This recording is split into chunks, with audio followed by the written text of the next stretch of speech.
Constitution club में हो रही इस बेहद जरूरी बहस में, डिबेट में आप सभी का बहुत बहुत स्वागत है। मेरा नाम सौरभ द्विवेदी है। मैं इंडिया टुडे हिंदी मैगजीन का और लल्लन टॉप का संपादक हूं और आज की इस बहस का मॉडरेटर भी। इससे पहले कि यह बहस, जिसका शीर्षक, जिसका टॉपिक है डज गॉड एग्जिस्ट, ये शुरू हो दो विद्वानों के बीच जिनके नाम हैं श्री जावेद अख्तर और श्री मुफ्ती शमाइल नदवी जी, मैं कुछ बुनियादी चीजें आप लोगों को बता दूं ताकि ये बहस व्यवस्थित ढंग से चले, वैसे नहीं जैसी बहसों को देखने के हम इन दिनों आदी हो गए हैं। पढ़ी लिखी अकादमिक बहस। इस बहस का प्रारूप कैसा होगा, इसका स्ट्रक्चर कैसा होगा, पहले मैं आपको यह बता देता हूं। सबसे पहले नौजवान विद्वान मुफ्ती शमाइल नदवी जी 10 मिनट अपनी दलीलें आप लोगों के सामने रखेंगे। उसके बाद जावेद अख्तर साहब 10 मिनट अपनी बात रखेंगे। उसके बाद जिसको हम अंग्रेजी में रिबटल कहते हैं, एक जवाबी दौर रहेगा कि आपने जो कहा मैं उससे मुतमईन हूं कि नहीं हूं और हमने जो कहा। इसके बाद बहस का राउंड 2 शुरू होगा। दोनों विद्वानों को फिर से 7-7 मिनट का वक्त मिलेगा और इसके बाद रिबटल राउंड 2 होगा 5-5 मिनट का। इसके बाद एक दूसरे से सवाल जवाब होंगे। इसके लिए हमने लगभग 16 मिनट का वक्त तय किया है। अब ये सवालों की प्रकृति पर निर्भर करता है कि कितने सवाल होंगे, इसीलिए हमने वक्त की पाबंदी रखी है। और इसके बाद आखिरी में 5-5 मिनट का वक्त दोनों विद्वानों को एक बार फिर से दिया जाएगा अपने क्लोजिंग आर्ग्यूमेंट के लिए। और उसके बाद जो इस बहस के लिए सबसे जरूरी चीज है कि आप और हम और इंटरनेट पर देख रहे लाखों करोड़ों लोग, उनके सवाल जवाब होंगे। तो आप लोग जो यहां मौजूद हैं, आपके हम कुछ सवाल लेने की कोशिश करेंगे। 30 मिनट का वक्त हमने उसके लिए तय कर रखा है। इस तरह से ये 2 घंटे की बहस पूरी होगी। 2-3 बुनियादी बातें हैं जिनका हमें ध्यान रखना है। किसी भी किस्म की नारेबाजी में हमें शरीक नहीं होना है। ये हल्ला गुल्ला नहीं है, क्योंकि पूरी दुनिया देख रही है, तो एक नजीर कायम करनी है, एक उदाहरण लोगों के सामने रखना है कि पढ़े लिखे लोग इत्तेफाकी और ना इत्तेफाकी रखते हुए भी, एक दूसरे से सहमति और असहमति रखते हुए भी बात कह सकते हैं। यहां पर मेरे जेएनयू के प्रोफेसर बैठे हैं, पुरुषोत्तम अग्रवाल जी, जिन्होंने हमें क्लास में सिखाया है कि सहमति का साहस और असहमति का विवेक, और इसका ठीक उलट भी, ये बड़ा जरूरी है। दूसरी बात, ये किसी एक धर्म के बारे में बहस नहीं है। ये बात सबको स्पष्ट होनी चाहिए। किसी धर्म को महान बताने या किसी धर्म को कमतर बताने की ये बहस नहीं है। तो यदि कोई इस उम्मीद से देख रहा है या यहां आया है, तो मैं आपको आश्वस्त करना चाहता हूं कि आपको नाउम्मीदी हाथ लगेगी। इस बहस में बहुत ज्यादा धार्मिक प्रतीकों के इस्तेमाल को लेकर भी ये दोनों लोग जो अभी आपको गंभीर दिख रहे हैं, भले लोग हैं। कल शाम को चाय पर मिले थे, बहुत हंसी मजाक भी इनके बीच हुआ था और गलबैयां डालते हुए एक तस्वीर भी हुई थी।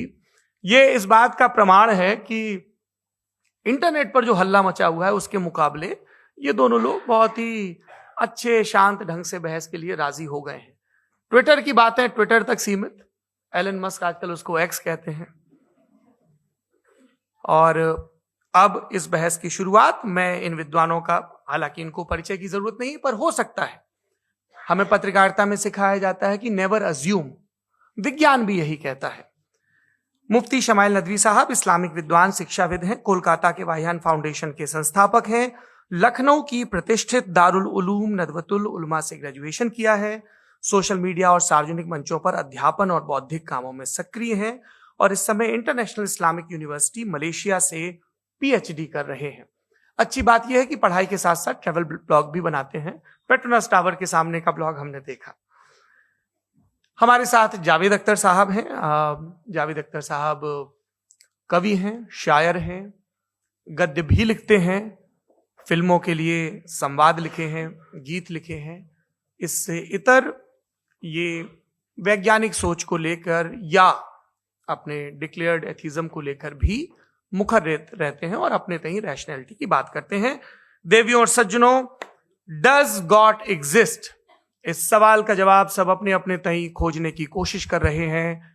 कोई इसको गॉड डैम पार्टिकल की खोज बताता है, कोई गॉड पार्टिकल की खोज बताता है, कोई हिग्स बोसान की खोज बताता है, कोई ये सवाल जवाब तलाशने की कोशिश करता है कि मास एग्जिस्टेंस में आखिर आया कैसे, हुआ क्या था, सृष्टि के पहले, समय के पहले क्या था। और कोई ये कहता है कि ये सारी खोजें जिस मस्तिष्क में हो रही हैं प्रकृति के क्रम में, वो कैसे विकसित हुआ।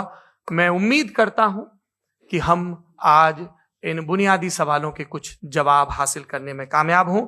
मैं सबसे पहले मंच पर आमंत्रित कर रहा हूं मुफ्ती शमाइल नदवी साहब को। आइए सर जी।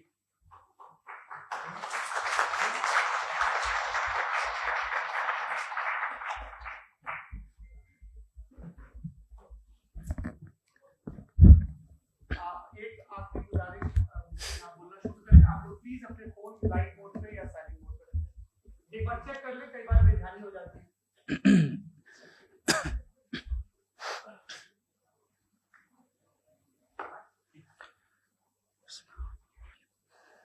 तमाम तारीफें उस क्रिएटर के लिए जिसने इस यूनिवर्स को एक मकसद के तहत पैदा किया है।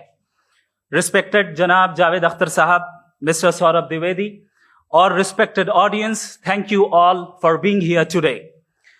आज की डिबेट में चूंकि हम बात करने वाले हैं डज गॉड एग्जिस्ट के टॉपिक पर, तो ये एक ऐसा टॉपिक है जिसके मुताल्लिक कोई भी डिसीजन लेने के लिए अलग अलग स्टैंडर्ड्स हो सकते हैं।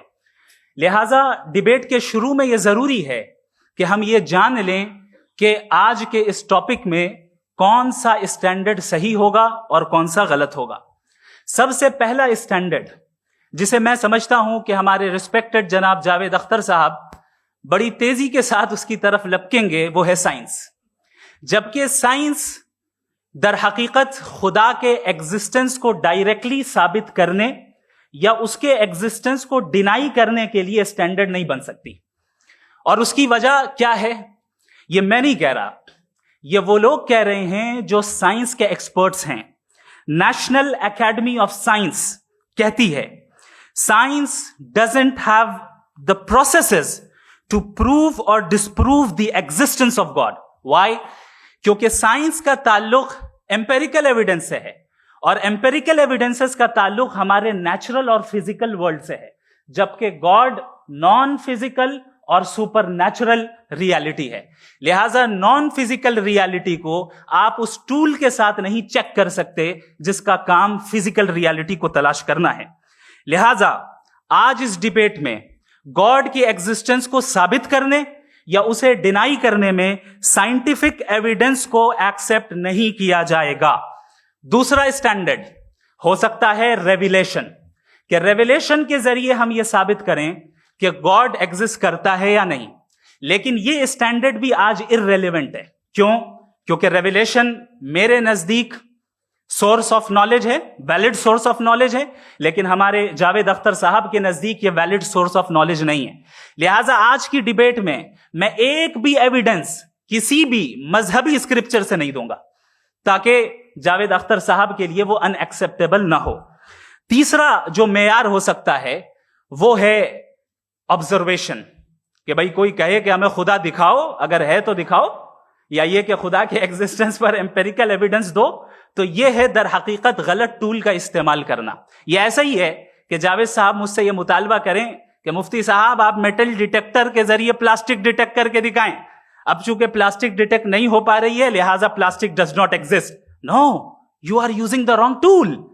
इस टूल से प्लास्टिक को डिटेक्ट नहीं किया जाता।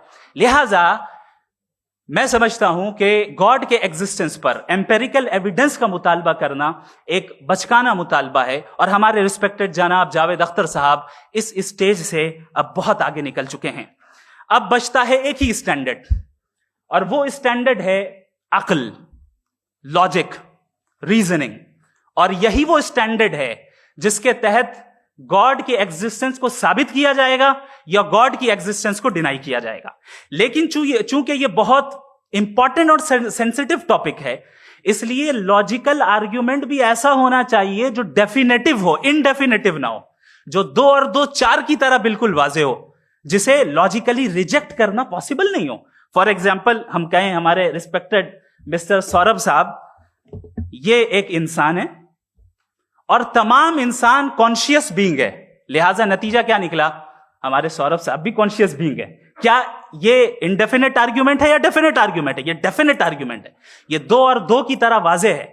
इसमें किसी तरह जो है लॉजिकली इसको रिजेक्ट नहीं किया जा सकता। तो अगर आज हमारे जावेद अख्तर साहब ऐसी कोई अकली दलील और लॉजिकल एविडेंस दें खुदा के ना होने पर जो डेफिनेट भी हो, तो मैं ये ऐलान करता हूं कि यकीनन मैं उस एविडेंस को कबूल करूंगा और उस पर गौर करूंगा।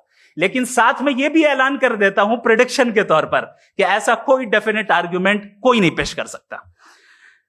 दलील हम देंगे और डेफिनेटिव दलील देंगे, लॉजिकल दलील देंगे, ऐसी दलील देंगे जो एंटायर एथिस्टिक वर्ल्ड उसे रेफ्यूट नहीं कर सकती। चलें अब हम एक एग्जाम्पल सोचते हैं, एक सिनेरियो, सिंपल सिनेरियो, तमाम ऑडियंस से गुजारिश है। हम और आप एक आइसोलेटेड आइलैंड पर हैं, ऐसा आइलैंड जहां पे हमसे पहले कोई कभी नहीं गया। चलते चलते आपके सामने अचानक आपने देखा एक पिंक कलर की बॉल पड़ी हुई है। सबसे पहला सवाल आपके जहन में क्या आएगा कि ये बॉल यहां क्यों आई, कैसे आई, ये पिंक कलर की ही क्यों है, कोई और कलर भी हो सकता था, ये इसी शेप में क्यों है, कोई और शेप भी हो सकता था। नेचुरली आप इस तरफ पहुंचेंगे कि कोई ना कोई है जिसने इन स्पेसिफिक प्रॉपर्टीज के साथ इस बॉल को बनाया है और यहां पे रखा है। चूंकि आप जानते हैं कि ये जो बॉल है इसका एग्जिस्ट करना जरूरी नहीं है, ये एग्जिस्ट कर भी सकती थी, नहीं भी कर सकती थी, और एग्जिस्ट करना ही था तो किसी और फॉर्म में करती, किसी और कलर में करती। अब आप इस बॉल को एक्सपैंड करते चले जाएं, एक्सपैंड करते चले जाएं, एक्सपैंड करते चले जाएं, यहां तक कि ये बॉल यूनिवर्स के साइज की हो जाए। बताइए कि क्या साइज के बढ़ जाने से सवाल बदल जाएगा? हरगिज नहीं बदलेगा। अभी भी सवाल रहेगा, ये यूनिवर्स कहां से आया, इन स्पेसिफिक प्रॉपर्टीज के साथ कहां से आया, क्यों आया, किसने बनाया, यह सवाल उस वक्त भी वैलिड रहेगा। लेकिन यह सवाल अगर हम जनाब जावेद अख्तर साहब से करें तो चूंकि इनका वर्ल्ड व्यू एथिस्टिक है, और सिर्फ इनका नहीं, मतलब जितने भी एथिस्ट हैं और एथिस्टिक वर्ल्ड व्यू को रखने वाले से अगर आप ये सवाल करें कि ये यूनिवर्स कहां से आया, तो इनका जवाब या तो आर्ग्यूमेंट फ्रॉम इग्नोरेंस होगा या डॉगमेटिक होगा। या तो ये कहेंगे कि मुझे नहीं पता कि ये कहां से आया, लिहाजा गॉड डज नॉट एग्जिस्ट, ये आर्ग्यूमेंट फ्रॉम इग्नोरेंस है। या ये कहेंगे कि ये यूनिवर्स खुद ब खुद बन गया, इसका मतलब ये है कि उस बॉल को भी खुद ब खुद बन जाना चाहिए। लेकिन बॉल के ताल्लुक से ये एक्सप्लेनेशन एक्सेप्ट नहीं की जाएगी कि ये खुद ब खुद बन गई, लेकिन यूनिवर्स के ताल्लुक से कर दिया जाएगा। इसे हम दूसरे अल्फाज में डॉगमा भी कह सकते हैं। दूसरी चीज, हमारे जावेद अख्तर साहब जरूर गॉड ऑफ गैप्स की मिसाल भी जरूर देंगे, और मिसाल देंगे कि पहले जमाने में बिजलियां कड़कती थी तो लोगों ने किसी एक खुदा की तरफ, और बारिश होती थी तो दूसरे खुदा की तरफ मंसूब कर दिया, उनके पास दलील नहीं थी। यह हमारा वर्ल्ड व्यू है ही नहीं, यह हमारा वर्ल्ड व्यू है ही नहीं, क्योंकि नेचुरल फेनोमेना के प्रोसेस की इंटरप्रिटेशन को जान लेने से यह कहां से साबित हो गया कि गॉड एग्जिस्ट नहीं करता है। इस पर मैं इंशाअल्लाह अभी आगे बात करूंगा।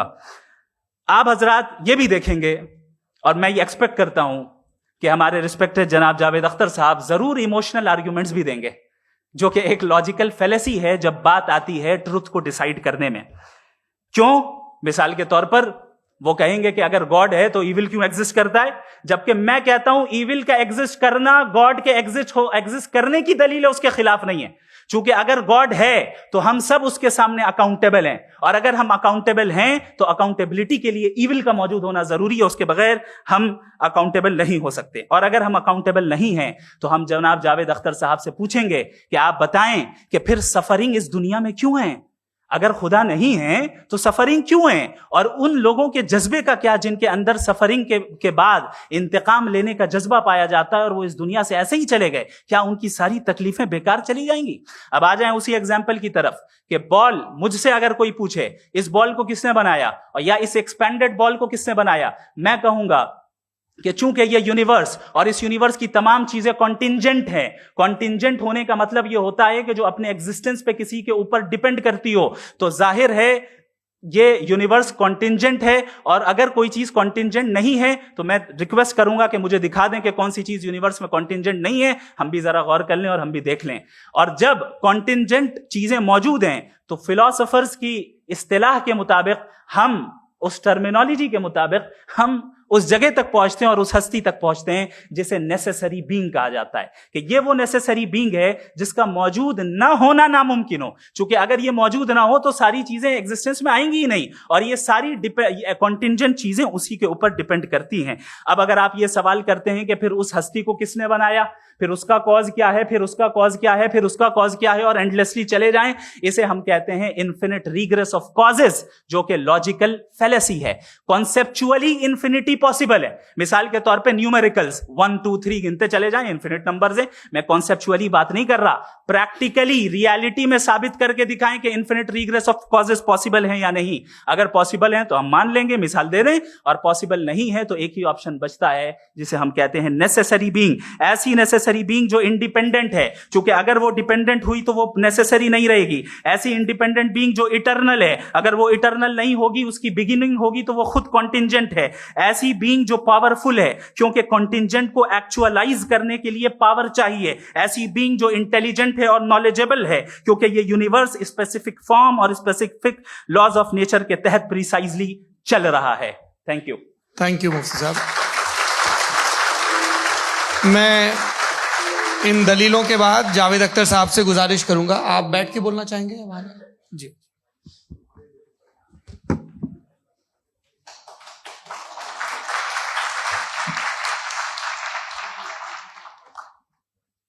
पहले तो मैं मुफ्ती साहब को एक अच्छी खबर देना चाहूँगा कि मेरी नॉलेज साइंस के बारे में बड़ी मामूली है, तो आप फिक्र ना करें उसकी, लेकिन कुछ कॉमन सेंस है मुझ में।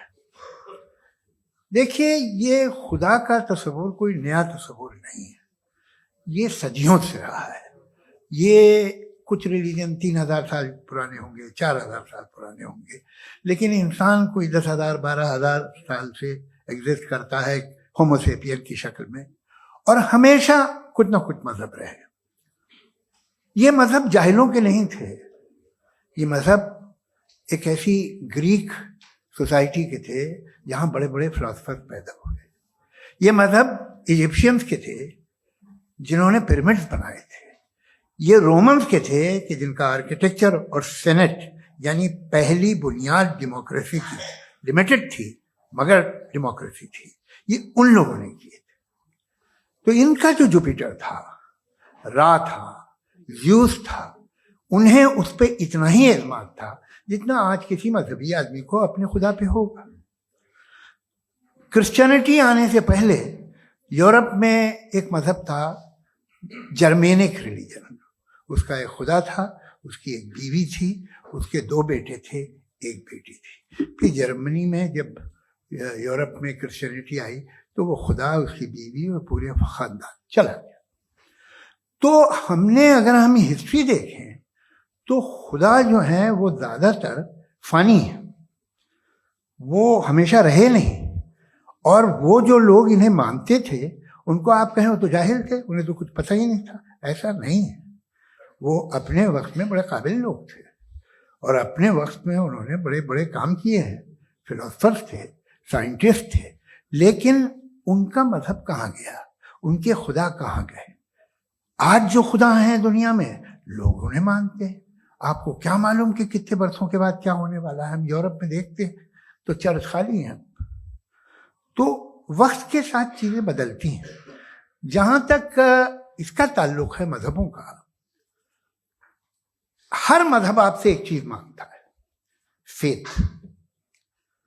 ये फेथ क्या चीज होती है? What is the difference between faith and belief?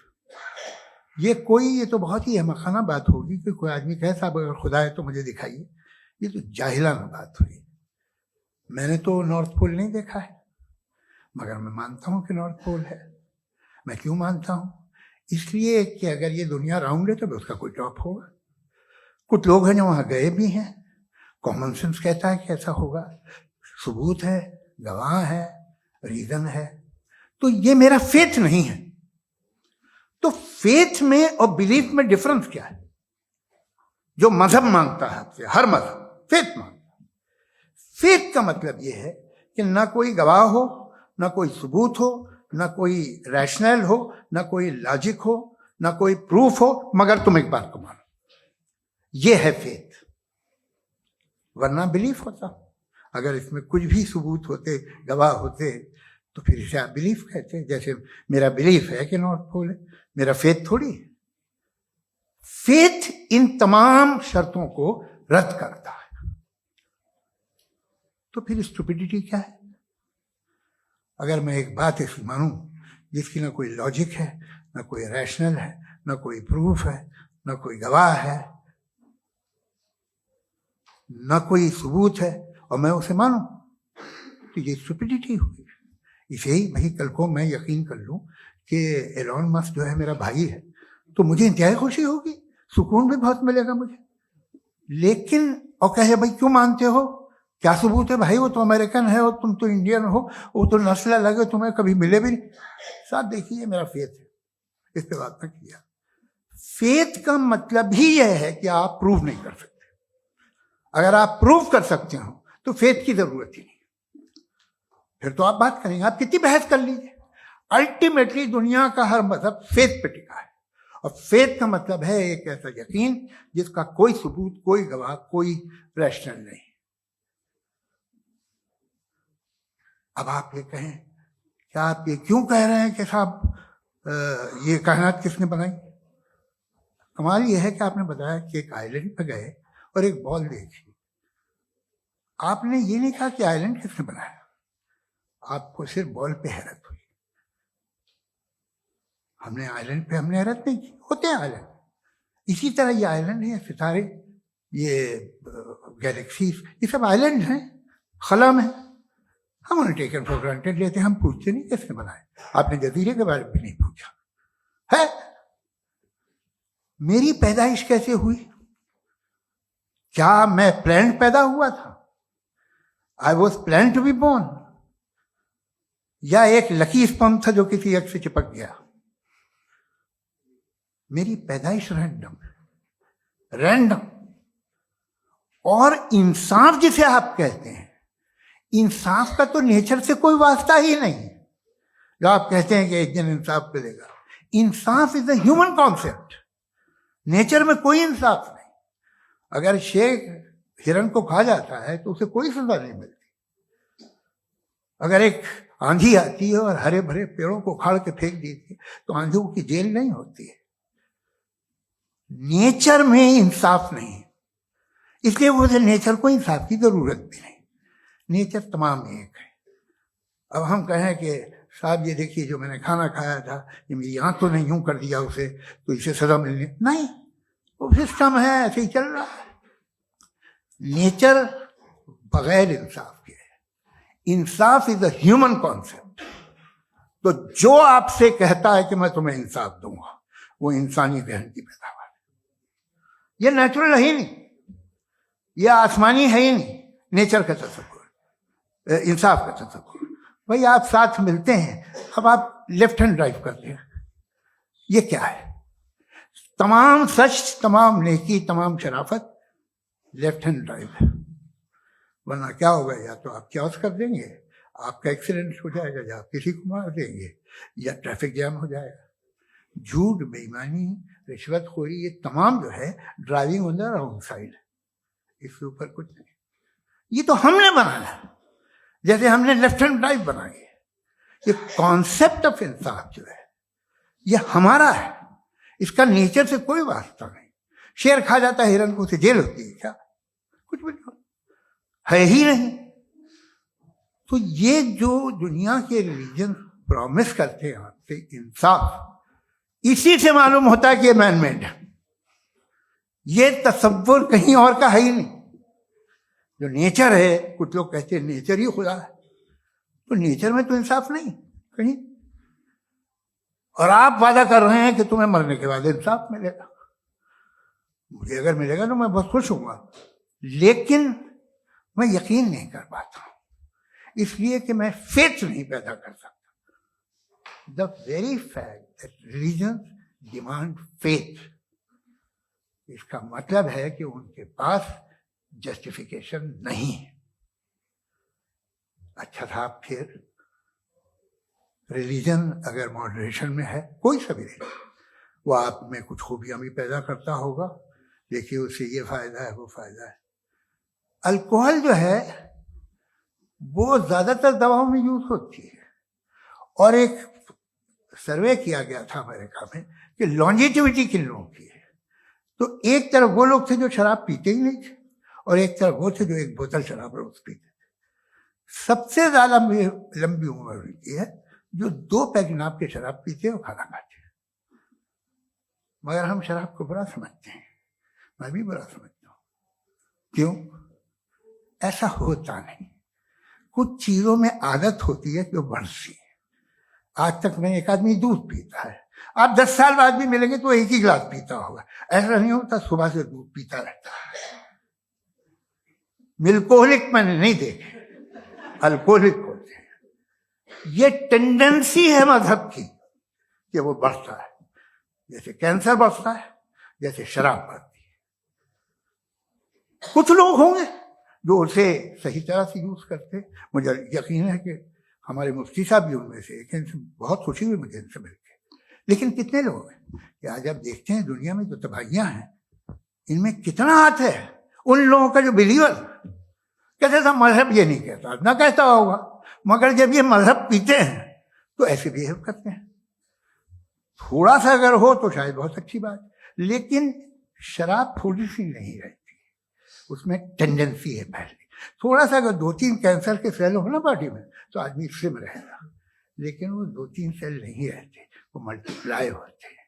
Javed साहब टाइम पूरा हो गया। टाइम हो गया तो बस बात खत्म हो गई। अच्छा, मुझे कुछ और कहने को था भी नहीं। जी, मैं पहले जवाबी दौर के लिए इनवाइट कर रहा हूं मुफ्ती साहब को। Your rebuttal round 1, you have 7 minutes.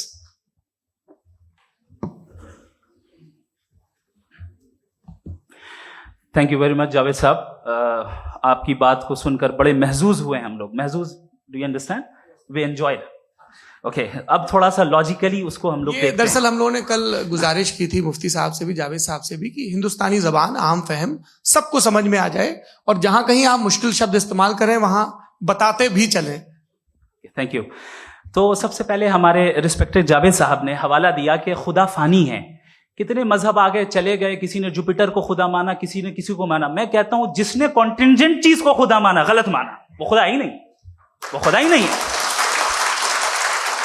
हम तो नेसेसरी बीइंग को साबित करने बैठे हैं, वो नेसेसरी कॉज जो इटरनल है, जो अबदी भी है और अजली भी है। हम किसी और को साबित करने नहीं बैठे। दूसरी चीज उन्होंने कहा कि फेथ एंड बिलीफ, ये एक ऐसी डेफिनेशन है फेथ की जो इन्होंने पहली मर्तबा पेश की है, या माफ कीजिएगा इन्होंने पहली मर्तबा पेश नहीं की है, रिचर्ड डॉकिंस ने पहली मर्तबा पेश की है। मुझे मालूम है ये सोर्स कहां से है।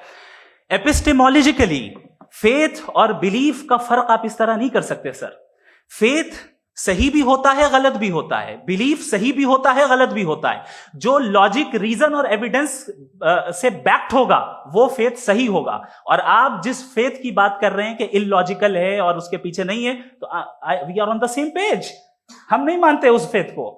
जो फेथ ऐसा हो जिसके पीछे कोई लॉजिक ना हो, एविडेंस ना हो, हम नहीं मानते। हम तो उस फेथ के कायल हैं जिसके पीछे लॉजिक हो और एविडेंस हो। तो बिलीफ सही भी होता है, गलत भी होता है, फेथ भी सही होता है और गलत भी होता है। तो आज फेथ और बिलीफ के डिफरेंस पे बात नहीं हो रही। आज आप चाहे फेथ एक्सेप्ट कर लें या बिलीफ एक्सेप्ट कर लें, आज ये बात होगी कि ट्रूथ क्या है। चाहे ट्रू बिलीफ सही है या ट्रू फेथ सही है, और फॉल्स फेथ क्या है और फॉल्स बिलीफ क्या है, बात इस पे हो रही। दूसरी चीज इन्होंने पूछा, स्टुपिडिटी फिर क्या है? अगर फेथ रिलीजन स्टुपिडिटी नहीं है तो और क्या है? चूंकि फेथ का मुतालबा करते हैं तो स्टुपिडिटी क्या है? मैं कहता हूं स्टुपिडिटी एथिज्म है। उसकी वजह यह है कि आप एक सड़क पे जा रहे हो और आप किसी गार्डन में जाएं और देखें वहां लिखा है फूलों के साथ, I love Javed Akhtar, and I really do, I love you sir. So जब आप वहां पर पहुंचे तो वहां पहुंचकर अब ये बताएं, क्या आप ये कहेंगे wow what a natural selection? ये क्या नेचुरल सिलेक्शन है? नहीं, ये प्रिसाइजली डिजाइंड है, इसके पीछे डिजाइनर है। लिहाजा अगर कोई एक ऐसी कॉमन सेंस की बात को कबूल नहीं कर रहा है कि यूनिवर्स जो इतने प्रिसाइजली काम कर रहा है, हम कह दें कि खुद ब खुद बन गई, मैं समझता हूं इससे बड़ी स्टुपिडिटी और कुछ नहीं है। ये इरैशनल चीज है। फिर हमारे सर ने कहा कि आपने बॉल पे फोकस किया, आइलैंड पे फोकस नहीं किया। अरे आइलैंड को किसने बनाया, यही समझाने के लिए तो बॉल की मिसाल दे रहा हूं। और बॉल भी कॉन्टिंजेंट है, आइलैंड भी कॉन्टिंजेंट है, दोनों नेसेसरी बीइंग का मुतालबा करते हैं। आगे इन्होंने कहा कि नेचर में कोई इंसाफ नहीं है, हम डिसाइड करते हैं कि मोरालिटी क्या होती है, इंसाफ क्या होता है, हम डिसाइड करते हैं। जैसे ड्राइविंग सीट में ट्रैफिक वाला, ये तो किसी खुदा ने नहीं कहा, ये है, इसे कहते हैं फॉल्स इक्विवेलेंस, ये एक लॉजिकल फेलेसी है।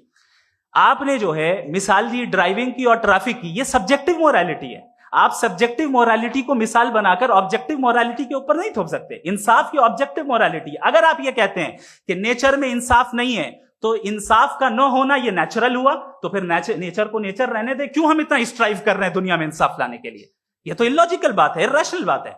इसलिए बहुत सी चीजें ऐसी हैं जो ऑब्जेक्टिवली जो है इविल या गुड हैं, और बहुत सी चीजें ऐसी हैं जो सब्जेक्टिवली हैं। सब्जेक्टिवली जो मोरल होता है या इमोरल होता है, उसको हम सोशल कंसेंसस से या पर्सनल प्रेफरेंस से डिसाइड करते हैं। लेकिन जो ऑब्जेक्टिव मोरालिटी है, जिसमें इंसाफ आया, जो इन्होंने बार बार रिपीट किया, ये ऑब्जेक्टिव है, सब्जेक्टिव नहीं है। अगर आप कहते हैं ये सब्जेक्टिव है, तो मेरा सवाल आपसे ये है, क्या सोशल कंसेंसस के जरिए अगर जुल्म को सही करार दे दिया जाएगा तो आप जुल्म को जस्टिफाई करेंगे? दूसरी चीज इन्होंने ये कहा कि 2 पैक शराब पी लें तो वो उतने पे नहीं रहता, बढ़ जाता है। यही मामला मजहब के साथ है। 2 पैक आप पी लें, बढ़ेगा। तो ये एक ऐसी मिसाल है, इसको कहीं भी फिट कर लें कि आप एथिज्म पे जब फिट करें, जब आप 2 पैक एथिज्म का लेंगे ना, तो वो बढ़ बढ़ के नॉर्थ कोरिया बनेगा। Thank you.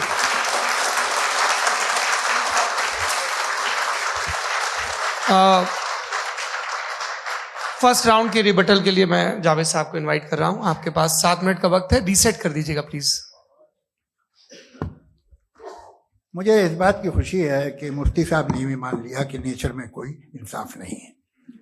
तो कोई भी चीज़ जो इंसान ने नहीं बनाई है उसमें इंसाफ नहीं होता है। एक बात मैं आपसे अर्ज करूं, जरा पता लगा लीजिएगा, ये जो आप बाग में जाते हैं बेहद खूबसूरत फूल देखते हैं ना, इनमें से कोई नेचुरल नहीं है। ये सारे फूल क्रॉस करके बनाए गए हैं। जो जंगल में फूल होते हैं निहायत मामूली होते हैं। ये फूल इंसानों ने बनाए हैं। जो आप बाग में देख के वाह वाह कहते हैं, ये इंसानों के बनाए हुए हैं। डिफरेंट फूलों को क्रॉस करके, डेवलप करके, फिर क्रॉस करके इस तरह से बनाए गए। नेचुरल फ्लावर नहीं। किसी जंगल वीरान में जाके आप गुलाब के फूल नहीं देखेंगे। ये सब बनाए हुए इंसान ने, बहुत से काम इंसान ने किए हैं। बाकी है कि आपने मेरी एक बात का जवाब नहीं दिया, जिससे मुझे शिकायत है कि फेथ क्या है और आप फेथ मांगते क्यों हैं मुझसे? आप तो लॉजिकल हैं, आपके पास तो सारे रैशनल हैं, आपके पास सारे सबूत हैं, तो आपको फेथ की डिमांड क्यों करते हैं कि भाई तुम सरेंडर कर दो और सवाल मत करो? कोई मजहब सारे सवाल करने की इजाजत नहीं देता है और मना करता है कि ज्यादा सवाल ना करो, बह जाओगे तुम। आप क्यों रोकते हैं? हकीकत यह है कि इंसानी तारीख क्या है। इंसानी तारीख यह है कि दुनिया में 2 तरह के लोग हुए हैं। एक वो जिन्होंने अपनी लाइल्मी की परस्तिश की है, दूसरे वो जिन्होंने अपनी इग्नोरेंस या लाइल्मी से झगड़ा किया है और मालूम किया है कि क्या है। ये जो आप कह रहे हैं, आज आप हैरान हैं कि भाई ये यूनिवर्स कैसे बनी। लोग हैरान थे कि सूरज डूबता है तो इधर से कैसे निकलता है। और आप एक कदम जाके हमेशा का मानने को तैयार है, एक कदम पीछे ही मान जाइए। भाई आप इसके बाद जाते हो, कहते सवाल ना करना कि ये कहां से आया, ये पावर तो हमेशा से हमेशा रहेगी। तो आप यूनिवर्स के बारे में मानने में क्या तकलीफ है? एक कदम पहले रुक जाइए। ये हमेशा से थी या नहीं थी, हमें मालूम नहीं है। और ये कहना कि हमें मालूम नहीं है, कमाल ये है कि दुनिया के सारे मजहब सब जानते हैं ये दुनिया कैसे बनी थी, कैसे मिटेगी, मरने के बाद क्या होगा, इनको सब इल्म है। इनको किसी को डायनासोर होते थे पहले ये नहीं पता था, किसी को नहीं पता। किसी भी दुनिया की मजहबी किताब में डायनासोर का जिक्र नहीं है। लेकिन बाकी सब बातें, how to make universe in 4 easy lessons and बाकी सब पता है। जिसको सब पता है वो गड़बड़ है। हम में ये इंकिसार, ये ह्यूमिलिटी होनी चाहिए कि हम ये कहें कि हमें ये बहुत सारी बातें नहीं मालूम, लेकिन हम उनकी परस्तिश न करना, अपनी लाइल्मी को की परस्तिश न करें, हम उसे पता लगाने की कोशिश करें।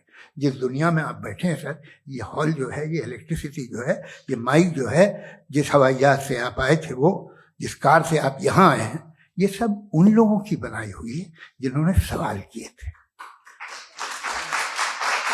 ये दुनिया जिसमें आप आज आराम से हैं, ये उन लोगों की बनाई है कि जिन्होंने सवाल किए थे, और हर स्टेज पे इन सवालों को मकरूह कहा गया था, गलत कहा गया था। आप जरा तारीख पढ़िए, एक बड़ी दिलचस्प किताब है बर्ट्रैंड रसेल की, जिसमें उसने रिलीजन एंड साइंस कि कब से रिलीजन जो है साइंस के अगेंस्ट है, और हद तो यह है कि भाप के इंजन के खिलाफ थे, स्टीम इंजन के भी खिलाफ थे, और फतवे हुए उन पे, वेटिकन ने दिए। तो ये हमेशा, अभी जैसे ही ये राइट विंगर आते हैं अमेरिका में पावर में, तो वो जो अपना ये क्या बोलते हैं उसे, सीड क्या बोलते हैं, सीड क्या जो, हाँ नहीं सीड जो होते हैं जिसपे जी, नहीं भाई, वो जो ह्यूमन बॉडी के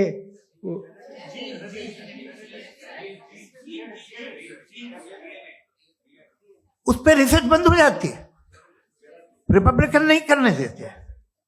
अरे भाई इतना डर क्या है तुम्हें? एक जमाने में बहुत नाराज थे ये सारे मजहबी लोग कि ये इंसान तो इंसान बनाने की कोशिश कर रहा है। आपको क्या तकलीफ भाई, बना ले तो बना लेने दो, ये खौफ क्या है?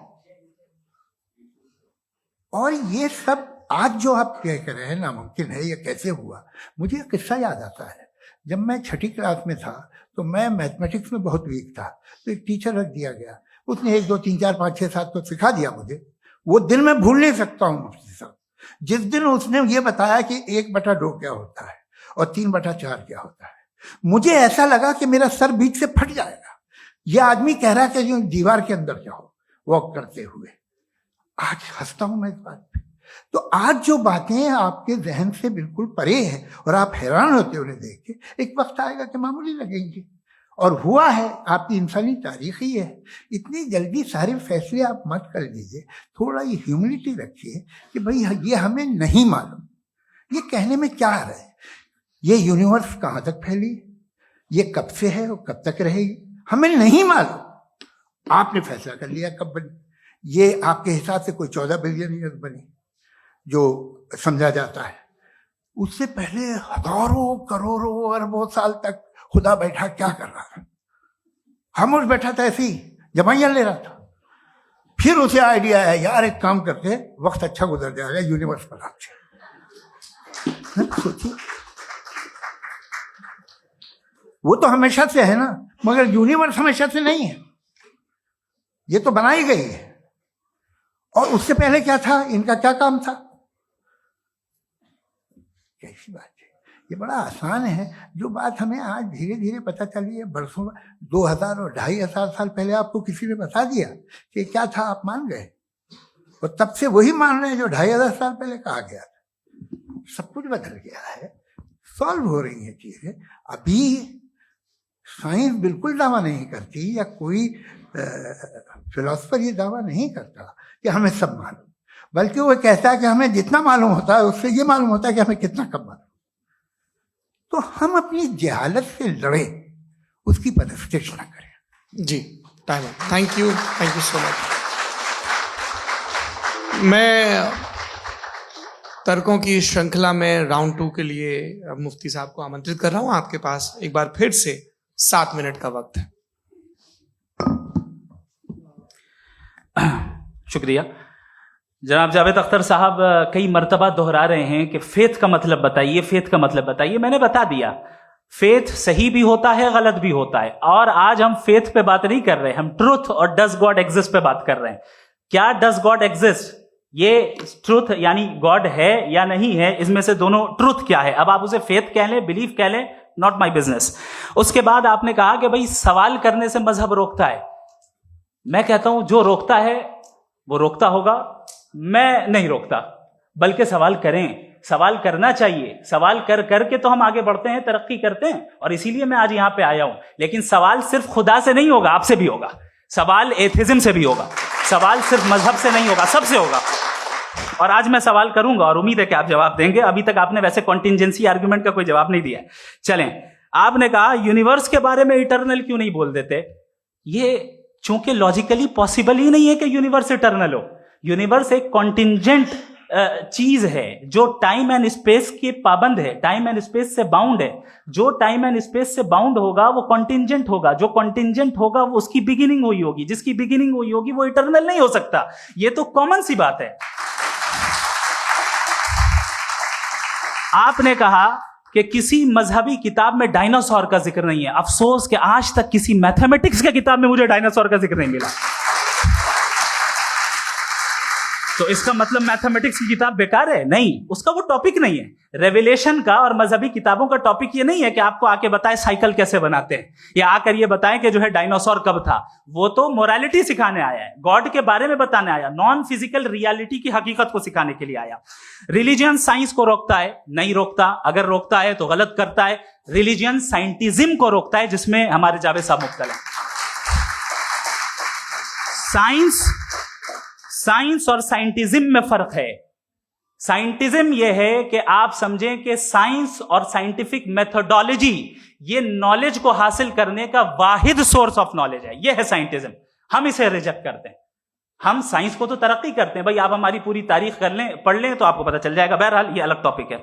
उसके बाद इन्होंने एक लफ्ज कहा, वेटिकन ने फतवा दिया। वेटिकन का फतवे से कोई ताल्लुक नहीं है, दोनों कॉन्ट्राडिक्टरी अल्फाज हैं। उसके बाद उन्होंने कहा कि भाई हमें नहीं मालूम। अगर नहीं मालूम तो क्लियरली कह देना कि नहीं मालूम है, इसमें क्या हर्ज है। तो वही तो मैं कह रहा हूं ना कि आप कह दें कि नहीं मालूम, लेकिन क्लेम क्यों कर रहे हैं कि गॉड एग्जिस्ट नहीं कर रहा है। आप कह दें नहीं मालूम है, हो सकता है हो सकता ना हो, लेकिन आप क्लेम कर रहे हैं। The moment you say God does not exist, this is a claim and now the burden of proof is upon you too, जैसे हमारे ऊपर है। और क्यों है मैं बताता हूं, क्यों है ये भी मैं बताता हूं। फिलोसॉफिकली जो क्लेम होता है ना, सिर्फ ये नहीं होता कि इंसान कहे पॉजिटिव क्लेम करे और नेगेटिव क्लेम करे तो बर्डन ऑफ प्रूफ नहीं है। आप मिसाल के तौर पे मैं कहूं कि फुला उस कमरे में कोई नहीं है, मैंने एक नॉलेज का क्लेम किया है। उस कमरे में कोई नहीं है, मैंने एक नॉलेज का क्लेम किया। या तो मैं कहूं मुझे नहीं पता, हो भी सकता है नहीं भी हो सकता है, this is not a claim. लेकिन जब मैं कह रहा हूं कि वहां कोई नहीं है या मैं कह रहा हूं वहां कोई है, दोनों क्लेम है और दोनों के ऊपर बर्डन ऑफ प्रूफ है। हमारे ऊपर भी बर्डन ऑफ प्रूफ है। मैंने कंटिंजेंसी आर्ग्यूमेंट दिया, इसे तोड़कर दिखाइए। आखिरी चीज, इन्होंने कहा कि खुदा दुनिया बनाने से पहले 150 साल पहले या करोड़ों साल पहले क्या कर रहा था। अरे हजरत, चलें बहरहाल मैं जवाब दे देता हूं। आप हमारे रिस्पेक्टेड पर्सनैलिटी हैं, अगर आप नहीं होते तो मैं इसे एंटरटेन ही नहीं करता। टाइम ये 100 साल पहले या 100 साल बाद, पहले बाद में अभी, ये वो अल्फाज हैं जिनका ताल्लुक टाइम से है। टाइम शुरू ही हुआ है यूनिवर्स की बिगिनिंग के बाद, तो उसके पहले खुदा क्या कर रहा था, सवाल इलॉजिकल है, ये फेलेसी है। यानी आप ये कह रहे हैं कि यूनिवर्स के बनने से पहले खुदा क्या कर रहा था। टाइम के बनने से पहले, पहले का ताल्लुक टाइम से, टाइम उस वक्त था ही नहीं, तो ये सवाल ही इनवैलिड है खुदा के ताल्लुक से। दूसरी चीज, आर्ग्यूमेंट ऑफ कंटिंजेंसी जो मैंने आपके सामने पेश की है, आपने बार बार ये प्रूफ किया और ये कह रहे हैं कि गॉड ऑफ गैप्स। देखिए पहले नहीं मालूम था, साइंस ने कर दिया। सिंपल की मिसाल से मैं समझा देता हूं। जिस गैप्स की आप बात कर रहे हैं ना, साइंस उन गैप्स को जिन चीज के जरिए भी प्रूव करेगा वो कॉन्टिंजेंट ही होगा। अब चाहे वो फोर्स हो, मैटर हो या एनर्जी हो। लिहाजा सवाल हमारा उस वक्त भी वैलिड होगा जब तक कि आप नेसेसरी बीइंग पे ना आ जाएं। और इन्फिनिट रिग्रेस पॉसिबल नहीं है of causes in practical world, तो जाहिर है कहीं रुकना पड़ेगा। जहां रुकेंगे वही खुदा है। दूसरी चीज, आपने ये कहा, क्या कह रहा था मैं, किस पॉइंट को? What? Oh no, after that. Just now. हाँ, जहां रुकेंगे वही खुदा है। बहरहाल, तो टाइम का जिक्र हो गया, गॉड ऑफ गैप, सॉरी या इसकी एक मिसाल आप ले लें। एक कार है, एक साहब ने देखा कि भाई कार जो है उसके व्हील्स कितने अच्छे लगे हुए हैं, सही जगह पे, स्टीयरिंग जो है कितने अच्छे जगह पे लगी हुई, और सीट्स कितने वेल डिजाइंड है, कितनी प्रिसाइजली ये कार काम कर रही है। तो जरूर कोई ना कोई इसे क्रिएट किया है, किसी ने क्रिएट किया है। अब जावेद साहब आए और कहे अरे जनाब बोनेट खोलिए, इसमें इंजन है, इंजन इस कार को चला रहा है, hence prove no one has created the car. This is illogical, this is irrational. आपने इंजन के जरिए उस गैप को तो साबित किया, लेकिन क्या उससे कार की जो क्रिएशन है और उसका जो क्रिएटर है ये इम्पॉसिबल हो जाए? ऐसा पॉसिबल है? उसका सवाल खत्म हो जाए, ऐसा पॉसिबल है? नहीं। आपने गैप्स को फिल करके, कॉन्टिंजेंट चीजों से गैप्स को फिल करके हमारे ऑब्जर्वेशन को और ब्रॉड कर दिया। अब हमें और पता चल गया कि ये जो कार है इसका सिस्टम कितना ज्यादा कॉम्प्लेक्स है। पहले कम समझते थे, अब कॉम्प्लेक्सिटी और ज्यादा वाजे हो गई। अब हमें समझ में आ रहा है कि हमारी सर्टेनिटी और बढ़ गई कि जरूर इस कार को किसी ना किसी ने बनाया। यही मामला यूनिवर्स का है। साइंस हमेशा फिजिकल वर्ल्ड की चीजों को ही फिल करती जाएगी और फिजिकल चीजों से ही करती जाएगी, क्योंकि एम्पेरिकल एविडेंस का ताल्लुक फिजिकल वर्ल्ड से है। आप साइंस के जरिए मेटाफिजिकल रियलिटी को कभी साबित नहीं कर सकते। ये रॉन्ग टूल का इस्तेमाल करना है। ये वही काम है कि आप मेटल डिटेक्टर से प्लास्टिक डिटेक्टर करने चलें, जो कि जाहिर है सही नहीं है। Thank you.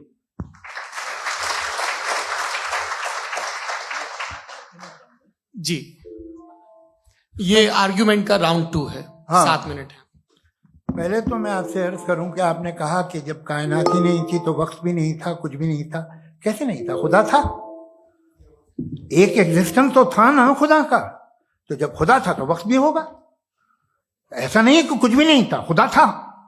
अच्छा, बाकी एक आपने कहा साहब आप साबित कीजिए, आपके पास भी लॉजिक है, मेरे पास भी लॉजिक है। आप मेरा जिम्मेदारी नहीं है साबित करना कि खुदा है।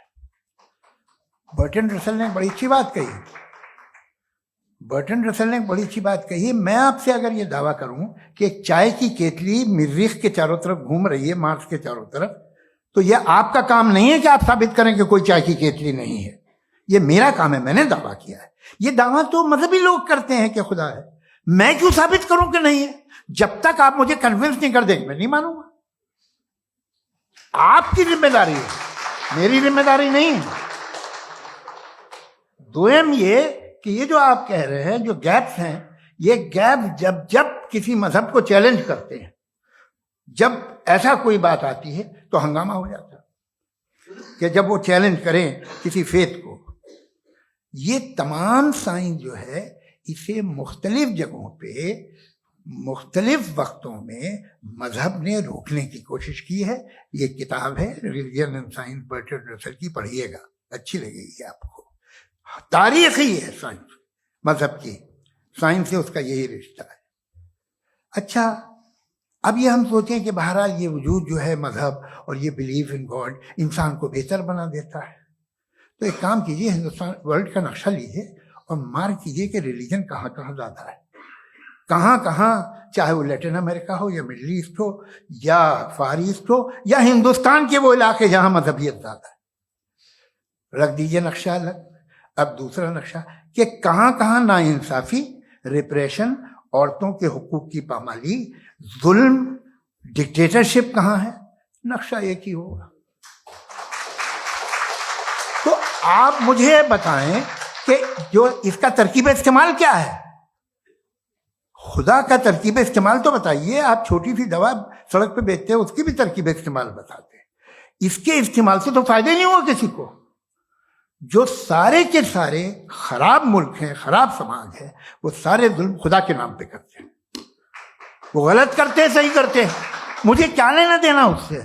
इस्तेमाल से मालूम होता ना।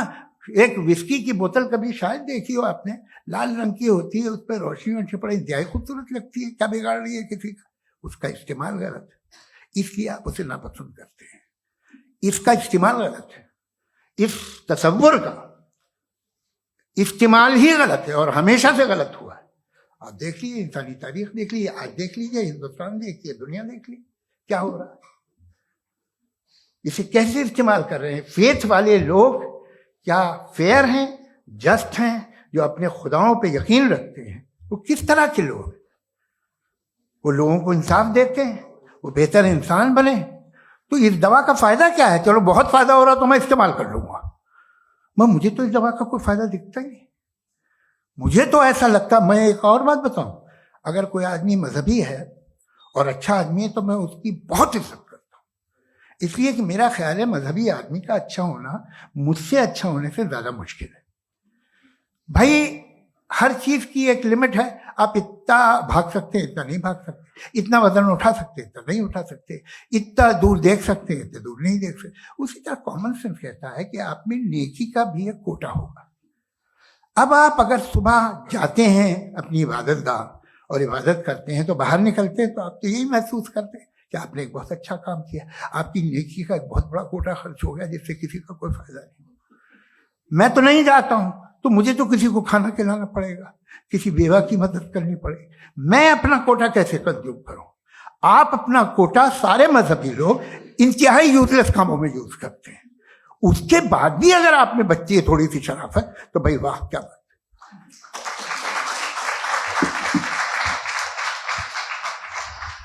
एक तो मुझे ये बात बहुत अच्छी लग रही है कि दोनों ही विद्वान समय को मानते हैं और बहुत समय से अपनी दलीलें और बाज दफा समय से पहले अपनी तकरीरें पूरी करके अपनी अपनी कुर्सी पर बैठ रहे हैं। ये इस आर्ग्यूमेंट का राउंड 2 पूरा हुआ। अब रिबटल का राउंड 2 है और उसके बाद क्रॉस एग्जामिनेशन होगा। नहीं, आपका आर्ग्यूमेंट हो गया सर। हमारे यहाँ स्कूल के सिलेबस में पंच परमेश्वर कहानी पढ़ाई जाती है, प्रेमचंद जी की लिखी हुई। आप निश्चिंत रहिए, आपके कोई राउंड में मिस नहीं होने दूंगा। रिबटल का राउंड 2 मुफ्ती शमाइल नदवी साहब।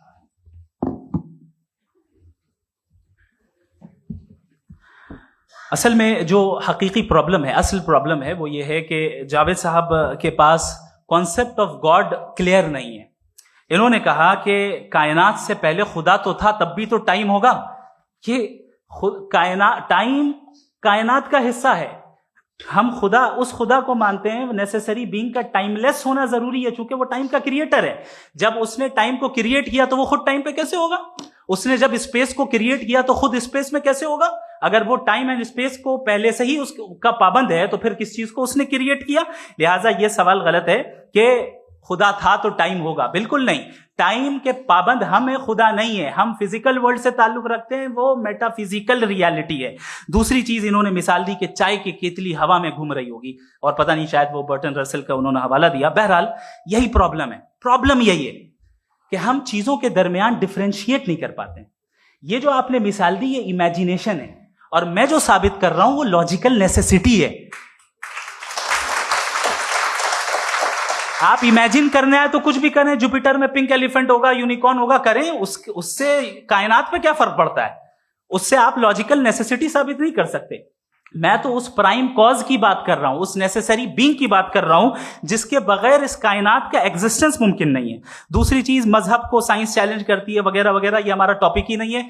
मैं इस पे बात करूंगा तो फिर मेरा वक्त चला जाएगा। मजहब के ऊपर चूंकि हमारी डिस्कशन नहीं है, साइंस को मजहब और बिलखुसूस मैं और हमारा वर्ल्ड व्यू कम अज कम साइंस को पीछे नहीं करता है, साइंटिज्म की मजम्मत करता है। इसकी वजाहत मैंने पहले कर दी। दूसरी चीज इन्होंने कहा वर्ल्ड का नक्शा लीजिए, वर्ल्ड मैप लीजिए, 2 अलग अलग जगह की। हजरत, मैंने ये होमवर्क किया था और मैंने मिडिल ईस्ट का एक नक्शा लिया और यूरोप का एक नक्शा लिया। ये मजहबी इलाका और ये लिबरल और एथीस्ट इलाका। मुझे पता चला कि सबसे ज्यादा रेप केसेस जो हैं वहां पर है।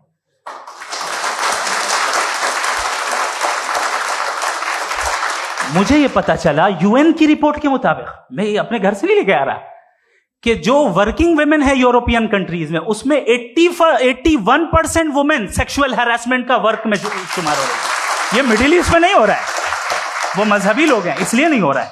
दूसरी चीज, आपने ये कहा कि मजहबी आदमी का अच्छा होना हमारे अच्छे होने से बहुत मुश्किल है, बहुत मुश्किल है। तो इसका मतलब यह है कि गॉड के अलावा आपके पास अच्छे और बुरे का कोई स्टैंडर्ड है। मैं चाहूंगा कि कन्वर्सेशनल स्टाइल वाले डिस्कशन और सेगमेंट पे इसी पे बात कर लेते हैं। Thank you very much.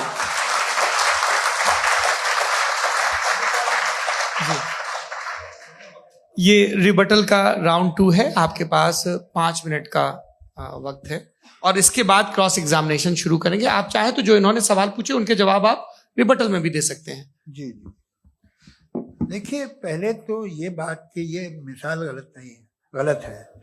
इन्होंने पहले ही हमको डिसार्म कर दिया। पहले अकल से मामला सॉल्व नहीं हो सकता, लॉजिक से आप पहुंच नहीं सकते। ये एक मेटाफिजिकल चीज़ है। मेटाफिजिकल अजीब सा लफ्ज़ है, ठीक से किसी को माने नहीं मालूम इसके, तो ऐसा लगता है कुछ बड़ी चीज़ है। अरे भाई क्या होता है मेटाफिजिकल, बताओ, खड़ी हो। ये एक लफ्ज है जो कहीं भी इस्तेमाल हो जाता है। जब आप एक बात कर रहे हैं और आप मुझसे बहस कर रहे हैं तो मुझे मेटाफिजिकल मत बताइए, आप लॉजिकली मुझे प्रूफ किए। और अगर लॉजिकली आप नहीं बात करते साहब ये मेटाफिजिकल है, तो फिर हम आप बात क्या कर रहे हैं? मेरा आपका किस जबान में कॉन्वर्सेशन होगा? और ये कहना कि वक्त पहले नहीं था, तो फिर क्यों कहते हैं ये हमेशा से और हमेशा रहेगा? हमेशा वक्त है, तो आप कैसे कहते हैं वो हमेशा से है और हमेशा रहेगा? हमेशा का मतलब है कोई वक्त, अगर वक्त ही नहीं है तो हमेशा कैसे? बाहर वो रहेगा। अब मैं ये देखता हूं, आपने कहा ना कि वहां रेप ज्यादा होते हैं, तो हम एक बात देखते हैं कि ये दुनिया जिसपे वो कादर मुतलक है, जिसकी मर्जी के बगैर पत्ता भी नहीं हिलता, ओमनीपोटेंट है, ये दुनिया चल कैसे रही है? और इस दुनिया का हाल क्या है? 45,000 बच्चे जो 10 साल की उम्र से कम थे वो गाजा में मरे। भूख से काला हांडी में बच्चे मरते हैं और डिप्थेरिया से मरते हैं। डिप्थेरिया अजीब मर्ज है, गले में जाली बनना शुरू होती है, बच्चा नीला हो जाता है, गरीब का बच्चा, इसलिए कि उपास इलाज। ये कादर मुतलक है जो चाहे कर दे, इससे आप दुआएं मांगते हैं हमारी ये काम कर दे वो कर दे, तो इसका मतलब डे टू डे लाइफ में वो इंटरफेयर करता है और ये देख रहा है वो। अगर वो वाकई भी है फॉर डिस्कशन सेक, तो मैं जब दुनिया देखता हूं तो मेरे दिल में उसके लिए कोई इज्जत नहीं पैदा होती। ये क्या कर रहे हो तुम पूरे ऑल पावरफुल हो, ओमनीपोटेंट हो, ओमनी प्रेजेंट हो। तुम तो वहां गाजा में रहे होगे ना, तुम हर जगह हो। तुम देख रहे थे कि बच्चे की कैसे धज्जियां उड़ रही, तुम देख रहे थे और तुम चाहते हो मैं तुम्हारी परस्तिश करूंगा, तुम हो भी। अरे यार, इसके अच्छे तो हमारे चीफ प्राइम मिनिस्टर हैं, कुछ तो ख्याल करते हैं। कमाल है, आप किसकी इबादत कर रहे हैं? अगर वो है भी, ये दुनिया नाइंसाफी से, जुल्म से, जबर से, तशद्दुद से भरी हुई। और आप ये मत कहिएगा कि वो देख रहा है और वो बताएगा एक दिन। अगर वो देख रहा है और इंटरफेयर नहीं करता तो आप दुआ क्यों मांगते? आप कहते हैं मेरा ये काम करा दे, इसके मतलब है वो दखल दे सकता है, वो आपको नौकरी दिलवा सकता है, भले दूसरे आदमी को ना मिले, मगर आपका काम कर देगा चूंकि आपने दुआ मांगी है।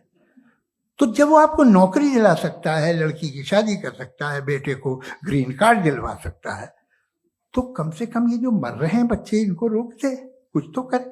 मुझे तो दुनिया में, इस दुनिया का कोई मालिक है, इसका ओमनीपोटेंट कोई रूलर है, और ये दुनिया ऐसी चल रही है।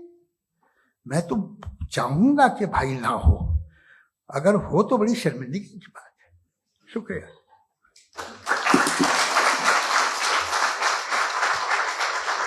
देवियों और सज्जनों, इस बहस के 2 राउंड और 2 रिबटल पूरे हो चुके हैं। अब सबसे जरूरी और सबसे मुश्किल राउंड शुरू हो रहा है, क्रॉस एग्जामिनेशन का। अब इन विद्वानों की सज्जनता की एक परख भी होगी और वक्त हमने 16 मिनट का तय किया है। पहला सवाल आप पूछना चाहेंगे? जी बिल्कुल। पहले बोले भी आप माइक ले लीजिएगा हाथ में, नीचे से। जी मैं बोलता हूँ, ये डायस हटा सकते हैं क्या हम थोड़ा क्विकली? डायस पीछे कर दीजिए बस थोड़ा सा, है ताकि ये जो दाएं बाएं लोग बैठे हैं, इसे हटा ही दीजिए, वरना वहां तो जाने वाले नहीं। आराम से आराम से दोनों तरफ से हटा।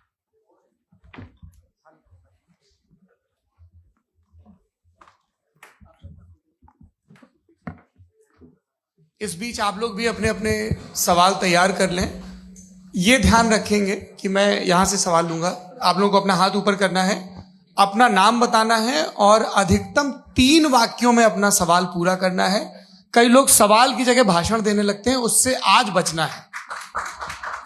जी मुफ्ती साहब, पहला सवाल आपका, 16 मिनट है, हम दोनों लोगों के सवाल लेंगे। जी बहुत शुक्रिया। आपकी जो अभी बात हुई बहुत अहम थी, मैं इसको चाहूंगा कि आगे डिस्कस करूं, लेकिन चूंकि अभी ये वो सेगमेंट है क्रॉस एग्जामिनेशन, तो सबसे पहला सवाल आपसे ये है कि जो मैं इतनी देर से कॉन्टिंजेंसी आर्ग्यूमेंट आपको बता रहा था, ये अकल से ही बता रहा था हजरत, आप ये बताएं कि आप इन्फिनिट रिग्रेस ऑफ कॉजेस को पॉसिबल मानते हैं या नेसेसरी बीइंग के एग्जिस्टेंस को सही समझते हैं, क्योंकि दो ही ऑप्शन हो सकता है, आप ये बताएं। देखिए, आपको मैं ईमानदारी से बात करूं, एक तो मैं कॉन्टिजेंसी वर्ड ठीक से समझता हूं, और इस वक्त भी जो आपने अंग्रेजी के अल्फाज इस्तेमाल किए वो जरा थोड़े से मुझे डिफिकल्ट और कॉम्प्लिकेटेड लगे, तो आप जरा सिंपल जबान में सवाल कर सकते हैं। बिल्कुल कर सकता हूं। जी, यूनिवर्स की हर चीज कॉन्टिंजेंट होने का मतलब यह है कि वो अपने एग्जिस्टेंस में किसी के ऊपर डिपेंडेंट है। जो भी चीज डिपेंडेंट होगी वो चीज इंडिपेंडेंट नहीं हो सकती, तो उसका कोई ना कोई कॉज होगा।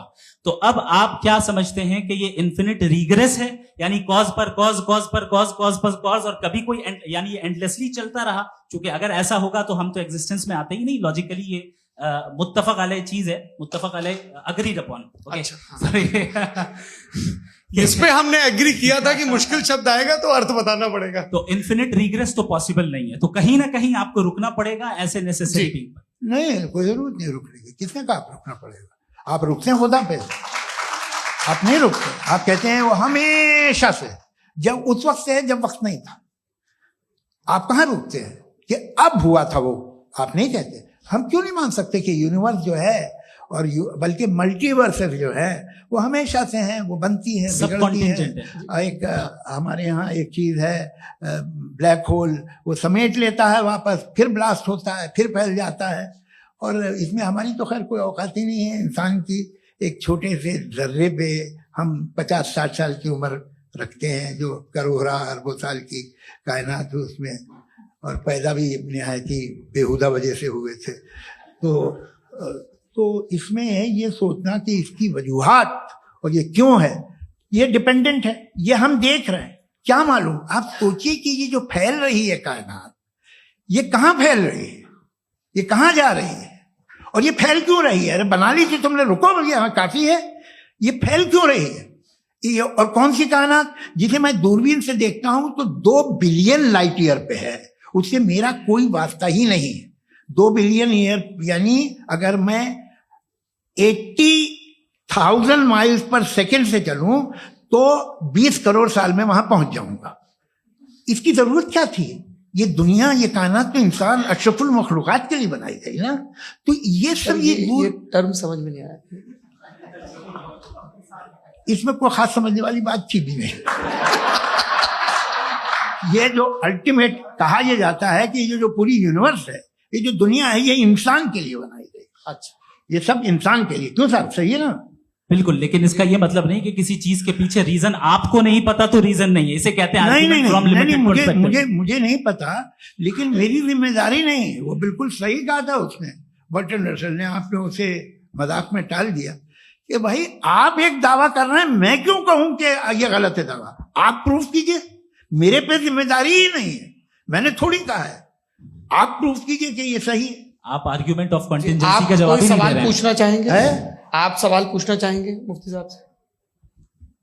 क्योंकि ये क्रॉस एग्जामिनेशन का दौर है। आप जैसे पहले बोल रहे थे फेथ को लेके कुछ, मैं ये पूछना चाहूंगा कि खुदा ने जो भी रेवल्यूशन किए हैं, एक मजहब के नहीं बहुत से मजहबों में किए हैं, अलग अलग रेवल्यूशन है। कहीं कुछ एक बातें हैं, कॉन्ट्रडिक्शन भी है आपस में, कहीं कुछ आप कर सकते हैं, कहीं कुछ नहीं कर सकते। ऐसा नहीं है कि सबकी कोड ऑफ मॉरल एक है। तो ये किस्सा क्या है? अब आप ये देखिए कि मुझे कभी कभी लगता है कि जो फुटबॉल फाइनल होता है, लाखों लोग होते हैं, फिर वो टीवी कवर कर ली, करोड़ों लोग, अगर उसमें खुदा की एक बूमिंग आवाज आ जाती, मैं गॉड हूं, तो सारे लोग अभी सुन लेते और टीवी पे भी सुन लेते, किस्सा खत्म होता। ये इतनी राजदारी क्या है कि तुम सामने कुछ तो सबूत दे दो हमें सॉलिड। ये कह साहब ये यूनिवर्स कैसे बनी, इससे मसला क्या हल होगा? मैं पूछूंगा आपसे खुदा कैसे बना? क्यों नहीं पूछूंगा कैसे बना? बल्कि वो तो कायनात से कहीं ज्यादा इंटेलिजेंट है, कायनात से कहीं ज्यादा कॉम्प्लेक्स। जी वो हमेशा से है। आप कहेंगे मैं मान लूंगा। अच्छा, दोयम वो कादिर मुतलक, यानी कादिर मुतलक मतलब ओमनीपोटेंट, वो जो चाहे कर सकता है। आपको नौकरी दिलवा सकता है, आपकी अच्छी जगह शादी करवा सकता है, आपके पड़ोसी का मुकदमा हरवा सकता है, आपको जिता सकता है, सब काम करता है। थोड़ा सा माइक क्लोज जी। वो इस दुनिया को चला कैसे रहा है, ये दुनिया कैसे चल रही है, आपको इस पे हैरत नहीं होती? या कयामत के बाद कभी एक जस्टिस होगा, जब ये बच्चा मर चुका होगा, जिसकी धज्जियां उड़ गई बम से, इसको इंसाफ मिलेगा तब। अच्छा, अब जवाब दूं? हाँ दीजिए। मैं वही इसीलिए आप की तरफ। सबसे पहले आपने रेवलेशन और स्क्रिप्चर्स की बात की, इस पे मैं बात कर सकता हूं लेकिन आज नहीं करूंगा चूंकि वक्त कम है, कभी और इस पे डिस्कस करेंगे। मैं तैयार हूं उस पे भी बात करने के लिए। ये अभी से राउंड 2 की भूमिका तय हो रही है। डज गॉड एग्जिस्ट राउंड 2 जी। चूंकि आज गॉड के एग्जिस्टेंस पे बात है तो मैं उसी के रिलेटेड जो है आपके सवालात को एंटरटेन भी करूंगा और मैं भी पूछूंगा। आपने कहा कि आपने साबित ही नहीं किया, जबकि आर्ग्यूमेंट ऑफ कॉन्टिजेंसी बुनियादी आर्ग्यूमेंट है। आप मुझे कॉन्टिजेंसी का मतलब बताइए, आपका मतलब क्या कॉन्टिजेंसी? कॉन्टिजेंसी का मतलब यह हुआ कि हर वो वजूद जो किसी भी चीज का पाबंद है, हर वो वजूद या हर वो चीज जो अपने एग्जिस्टेंस में किसी भी चीज के पाबंद है और उससे बाउंड है, उसको उसकी जरूरत है, उस पर डिपेंड करती है, तो जाहिर सी बात है कि उसका कोई ना कोई कॉज होता है। ये तो अक्ल की बात है, ये आप रीजनिंग की बात करते हैं, मैं वही कर रहा हूं। दूसरी चीज आपने ये बात कही कि इतने बिलियन लाइट ईयर्स दूर है, उसका मेरा क्या लेना देना। फिर मेरे ख्याल से आपको ये नहीं कहना चाहिए I think therefore I am an atheist. आपको सोचना चाहिए, सिर्फ आप एक लिमिटेड दायरे में रहकर नहीं सोचें बल्कि बाहर निकलकर सोचें। आपने तीसरा सवाल किया, आपने 2-3 सवाल एक साथ। ऐसी बातें ना कीजिए, कुछ लोगों को इतराज हो जाएगा आप पे कि आप कुछ भी सोचिए, ये इजाजत आपको है नहीं, मुझे है।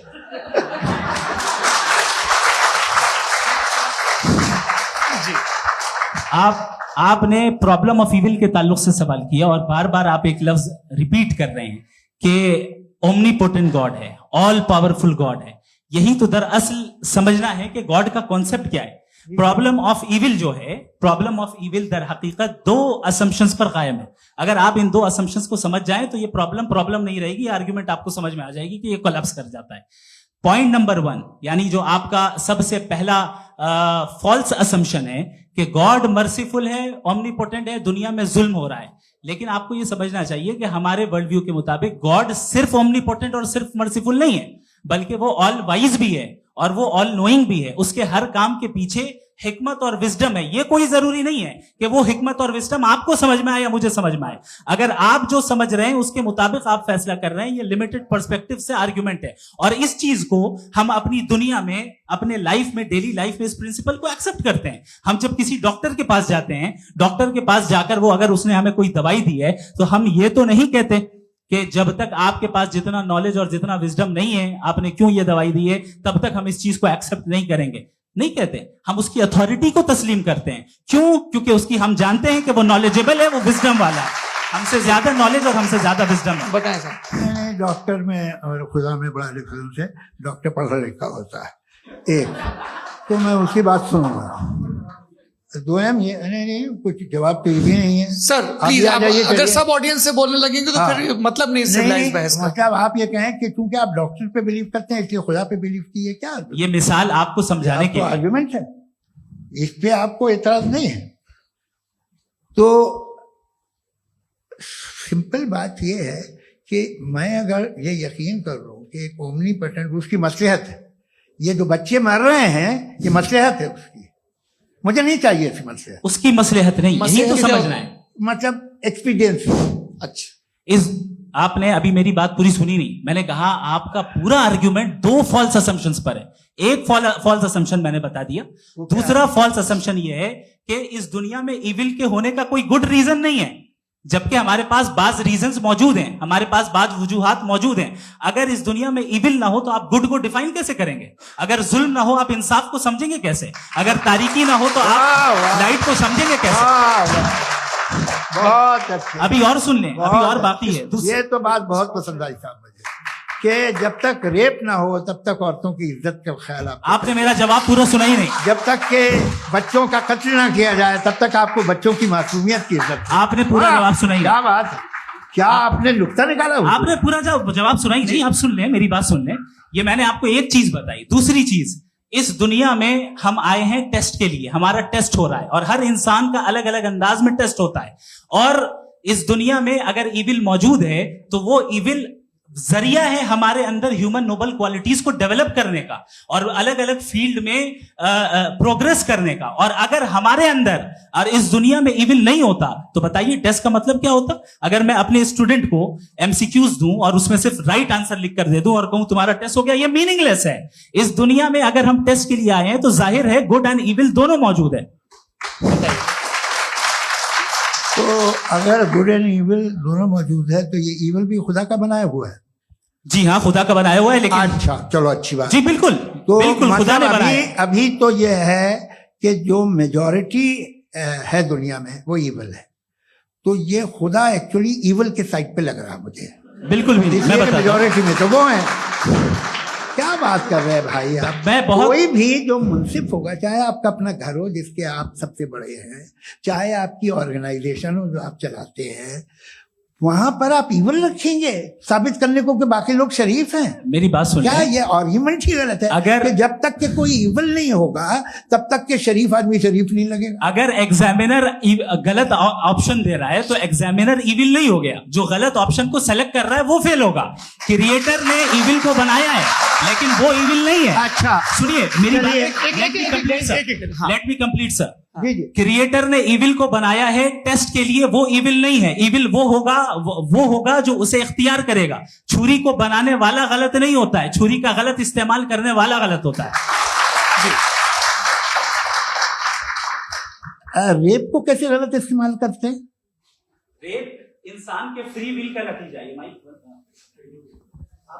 ये रेप कैसे गलत इस्तेमाल होता है? ये मुझे अब सुन ले गलत इस्तेमाल होता है। हाँ मैं बता रहा हूँ ना, कैसे गलत? मैं बता रहा हूँ कि जो इविल इस दुनिया में मौजूद है उसके कई सारे तरीके हैं। एक तरीका इंसान का अपना फ्री विल है।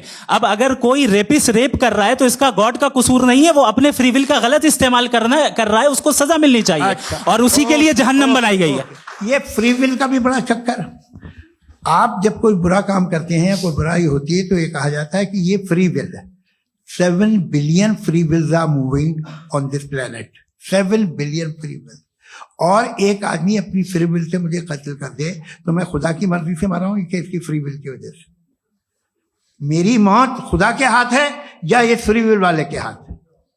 खुदा ने फ्री विल का निजाम बनाया है और उस निजाम का गलत इस्तेमाल करके कोई आपको मार रहा है, इस्तेमाल करके मेरा कत्ल कर देता है। अब मेरी मौत का जिम्मेदार कौन है? वो इंसान जिम्मेदार है। वो इंसान जी। तो ये कहना कि और उसको सजा मिलेगी। तो अब आप आगे चलिए कि ये तय करना कि अल्लाह ही या अल्लाह ने खुदा ही जिंदगी देता है, खुदा ही मौत देता है, ये गलत है। बिल्कुल गलत नहीं है। हाँ, नहीं, निजाम उसी ने बनाया फ्री विल का। निजाम मौत और हयात का उसी ने बनाया। You are contradicting yourself. अभी आपने कहा कि एक आदमी ने फ्री विल से आपको मार दिया, इसमें उसे फ्री विल दी गई थी, उसने गलत इस्तेमाल किया। 7 billion free wills are moving on this planet और आप चाह रहे हैं कि मैं सिर्फ खुदा का ध्यान करूं। ये 7 बिलियन फ्री विल्स को मुझे लुक आफ्टर करना पड़ेगा कि नहीं? ये तो तबाहियां कर रही हैं और तबाहियां ज्यादा हो रही हैं। बिल्कुल। तो अगर आप बताएं अगर खुदा नहीं है फॉर एग्जाम्पल, तो आप इविल को कैसे डिसाइड करेंगे? यानी how can you define evil objectively without God? देखिए, दुनिया में 2 तरह के जानवर हैं। एक जो अकेले रहते हैं जंगल में और एक जो ग्रुप्स में रहते हैं। ग्रुप में जो भी रहेगा, चाहे वो आपका फाउंडेशन हो, चाहे कोई क्लब हो, चाहे कोई पॉलिटिकल पार्टी हो, चाहे कोई यूनिट हो, उसमें आपको इंटरैक्ट करने के रूल बनाने पड़ेंगे। यानी लोग तय करेंगे। लोग तय करेंगे। अगर लोगों ने ये तय किया कि किसी का रेप करना सही है, आप जस्टिफाई करेंगे? आपका फाउंडेशन तो ये हो गया ना कि लोग ही विल डिसाइड करेंगे। नहीं। अरे दुनिया में ऐसे ग्रुप्स हैं जो रेप को जायज मानते हैं सर्टेन हालात में। मैं डिटेल में नहीं जानूंगा, आप भी जानते हैं। ये जो आईसिस वाले थे इन्होंने क्या किया था, तो उन्होंने क्या किया उसका खुदा से कोई ताल्लुक नहीं है सर। मैंने सिंपल सवाल किया कि इविल को आप डिफाइन करते कैसे हैं? आइए वापस आइए जी। आप साथ में तभी रह सकते हैं जब कुछ आप ऐसे उसूल डेवलप करें जिसमें हर एक का बेसिक तहफ़्फ़ुज़, हर एक का बेसिक राइट हो और हर एक को कोई आराम मिले। यही तरीका है किसी भी ऑर्गेनाइजेशन जिसमें एक से ज़्यादा लोग हैं। और वो ऐसे चलती है जिंदगी। उसमें अगर आप गड़बड़ करेंगे तो तबाही होगी, नुकसान होगा, बर्बादियां आएंगी। और अगर उसमें आप घर ले लीजिए ना, एक हस्बैंड है, एक वाइफ है, बच्चे हैं, वालदा भी हैं, 2 बहनें भी हैं, एक भाई भी है। अब इसमें कोई निज़ाम आपको चाहिए साथ में रहने का, और एक दूसरे पे भरोसा रहे, एक दूसरे के बहीख्वाह हों, एक दूसरे की मदद करें, ऐसी जिंदगी। सर आपकी बात आ गई, आप ये कह रहे हैं कि लोग डिसाइड करेंगे क्या सही है क्या गलत है, यही है मेजॉरिटी डिसाइड करेगी क्या सही है क्या गलत है? अरे भाई बिल्कुल। मेजॉरिटी अगर ये कहे कि नाजी जर्मनी के साथ जिस तरह मेजॉरिटी थी कि जेनोसाइड करना सही है, आप जस्टिफाई करेंगे? उस वक्त आपका ये उसके बाद क्लोजिंग। हाँ, उस वक्त प्लेनेट पे जो लोग थे, हाँ। उनमें कितने लोग हिटलर को सही समझते? अच्छा, प्लेनेट की मेजॉरिटी तय करेगी सोसाइटी की नहीं, प्लेनेट की मेजॉरिटी गॉड के एग्जिस्टेंस को सही मानती है, आप क्यों नहीं मानते? ये हेलो ये क्रॉस क्वेश्चन का राउंड यहाँ पर समाप्त होता है। और ये बड़ा अच्छा है कि इस तरह से फ्रेगमेंट कर दिया गया है ताकि जो मरकरी ऊपर जा रहा है नीचे जवाब दे दूं। जी, प्लेनेट की ज्यादातर मेजॉरिटी कुछ दूसरे मजहबों के खुदा को मानती है। आप उन्हें क्यों नहीं, आप तो मेजॉरिटी की बात कर रहे अच्छा हैं। ये क्लोजिंग आप ये कह रहे हैं इविल और गुड को डिसाइड मेजॉरिटी करेगी, मेजॉरिटी जो कर दे वो सही हो जाएगा। क्लोजिंग इसको जैसा आप ही लोगों ने तय किया है उसी फॉर्मेट को फॉलो कर लेते हैं। हाँ भाई, मैंने तो भले लोगों पे एतबार किया और तब मॉडरेशन तय किया। जी, आपके पास 5 मिनट का वक्त है, क्लोजिंग आर्ग्यूमेंट है, उसके बाद हम ऑडियंस से क्वेश्चन आंसर लेंगे जावेद साहब की क्लोजिंग आर्ग्यूमेंट के बाद। ओके, बहुत शुक्रिया जी। हमारा जो टॉपिक है डज गॉड एग्जिस्ट, मैं इस पे इतने एकेडमिक तैयारी करके आया था, मुझे था कि मैंने सोचा था कि कई सारे मैं आर्ग्यूमेंट्स दूंगा, लेकिन वक्त की भी किल्लत और जावेद साहब बार बार इधर उधर चले जा रहे थे तो उसको भी थोड़ा एंटरटेन करना पड़ गया। डज गॉड एग्जिस्ट पे मैं एक ही आर्ग्यूमेंट दे पाया, आर्ग्यूमेंट्स बहुत हैं और डेफिनेटिव आर्ग्यूमेंट्स हैं, और मेरे आर्ग्यूमेंट को किसी एक राउंड में भी इन्होंने एंटरटेन नहीं किया और रेफ्यूट नहीं किया, एक राउंड में भी नहीं, एक राउंड में भी नहीं, और ना ही अभी आपका क्लोजिंग आर्ग्यूमेंट आएगा, नहीं हो बता देना। Argument of contingency. सर अरे मैं आपसे कई बार कह चुका हूँ कंटीजेंसी का मतलब अब मैं कैसे समझाऊं आपको आपस में? हाँ, आप और कितने आसानी से समझाऊं मैं, मुझे तो नहीं समझ में आ रहा है। आप अपनी आर्ग्यूमेंट ऑफ कंटीजेंसी उर्दू में बोल सकते हैं। हाँ, आप अपनी बात पूरी कर लें जी, आखिरी 4 मिनट। दूसरी चीज, just a minute please ma'am, can I talk? दूसरी चीज ये है कि आपने एक तो इसका जवाब नहीं दिया, दूसरा आपने गॉड के ना होने पर कोई डेफिनेटिव आर्ग्यूमेंट नहीं दिया, सिर्फ मजहब पे बात कर रहे हैं आप।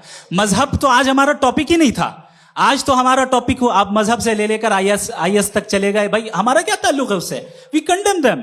और उसका गॉड से क्या ताल्लुक है? अगर कोई गलत काम कर रहा है, किसी ने किसी को कत्ल किया, किसी ने किसी का रेप किया, उसको सजा मिलनी चाहिए। और आपके पास कोई भी rational strong foundation of morality नहीं है। आपने कहा कि मेजॉरिटी तय करेगी सोसाइटी की, वो सही होगा। मैंने कहा हिटलर को फिर आप सही कहेंगे, नहीं, प्लैनेट की सोसाइटी की मेजॉरिटी तय करेगी। तो प्लैनेट की मेजॉरिटी गॉड के एग्जिस्टेंस को मानती है, आप कह रहे हैं ये रिलीजियस है। तो यानी आपके पास कोई स्ट्रॉन्ग फाउंडेशन नहीं है ऑब्जेक्टिव मोरालिटी का। ऑब्जेक्टिव मोरालिटी का अगर कोई फाउंडेशन है तो वो सिर्फ गॉड है, गॉड है, गॉड है। थैंक यू जी। ये मुफ्ती शमाइल नदवी साहब का क्लोजिंग आर्ग्यूमेंट था। अब हमारे पास जी ये बड़ा अच्छा है कि दोनों लोगों को मॉडरेटर से शिकायत भी और बोल रहे भाई हमारी शाबाशी भी तो करते चलो। अब मेरी बात जी, आपके पास जावेद अख्तर साहब 5 मिनट का वक्त है, ये आपका क्लोजिंग आर्ग्यूमेंट है, टाइम रीसेट कर दें। जी देखिए, बहुत सारी बातें हैं। गॉड का डेफिनेशन दुनिया के किसी भी रिलीजन में है कि वो ओमनीपोटेंट है, ओमनीप्रेजेंट है, he is just, he is kind, he loves you and so on. मैं जब दुनिया देखता हूँ तो मुझे कोई ऐसा सुप्रीम पावर यहाँ दिखाई नहीं देती है जो इंसान की बहबूदी के लिए कुछ कर रही हो, कमजोर को बचा रही हो, मदद कर रही हो, जालिम को पीछे हटा रही हो। मैं नहीं देखा, तारीख में नहीं। एक तो अगर है और ये देख रहा है तमाशा, तो उसका होना न होना बराबर है। दोयम ये कि ये जो है, जब आप ये कहते हैं कि कायनात जिसकी कंटीजेंसी है, मैं देखिए वो लफ्ज इस्तेमाल किया मैं, तो ये कैसे हो सकती है भाई? और फौरन आप सरेंडर कर देते हैं कि जाहिर है कि इसका बनाने वाला तो इससे 10,000 गुना था कॉम्प्लिकेटेड होगा, उस पर आपके होने पे कोई इतराज नहीं है। उसे वो टाइमलेस है, वो पहले से था, टाइम तो बहुत बाद में आया, ये सब आप मानने को तैयार है, जिसका आपके पास कोई सबूत नहीं, आपके पास कोई रीजन नहीं है। आपकी तारीख क्या है मजहबों की, बिलीफ की, जो खुदाओं का बिलीफ है, ये कॉन्स्टेंटली गलत साबित होता रहा है। मतलब आप कहें कि अरिस्टोटल के जमाने में तो सब जाहिल थे, वो भी इतने ही यकीन से खुदा पे यकीन रखते थे, जो अब नहीं रहा, ये भी नहीं रहेगा, आप लिख लीजिए। और इसके आसार आपको दुनिया में दिखाई देना शुरू हो चुके हैं। ये बहस क्या आज से 100 साल पहले इस तरह हो सकती थी? यहां तक तो आपको हम ले आए हैं। तो सर अरे इनको मदद की जरूरत नहीं भाई, ये सेल्फ सफिशिएंट आदमी है, आप क्यों इनकी मदद कर रहे हैं? Sir please. तो ये जो है तमाम बातें अपनी जगह हैं, ये एक पैकेज है। आप अकेले, कोई आदमी ऐसा नहीं जो सिर्फ गॉड को मानता हो, उसके साथ बहुत पैराफर्नेलिया आता है, अलग अलग पैराफर्नेलिया आते हैं। They have always created chaos in the society. मैं तो आपको सीधा ऑफर देता हूं कि दुनिया में 10 इंपॉर्टेंट बिलीव्स है, आप एक मानते हैं, 9 नहीं मानते, 9 में आप एथीस्ट हैं, 9 को आप बिल्कुल रीजनेबली मेरी तरह देखते हैं। तो 90 मजहबी आदमी भी 90% एथीस्ट है, वो दूसरे खुदा नहीं मानता, एक खुदा मानता है अपना वाला, बाकियों को कहता है गलत है। अगर आप मानना ही बंद कर दे तो आपका 10% चांस है कि आप सही हैं और 90% चांस है कि आप गलत हैं। मेरा मशवरा है, आप मानना छोड़ दिए तो 50% चांस होगा कि आप सही हैं और 50% चांस होगा, 40% आप गेन करेंगे बाय बिकमिंग एथीस्ट।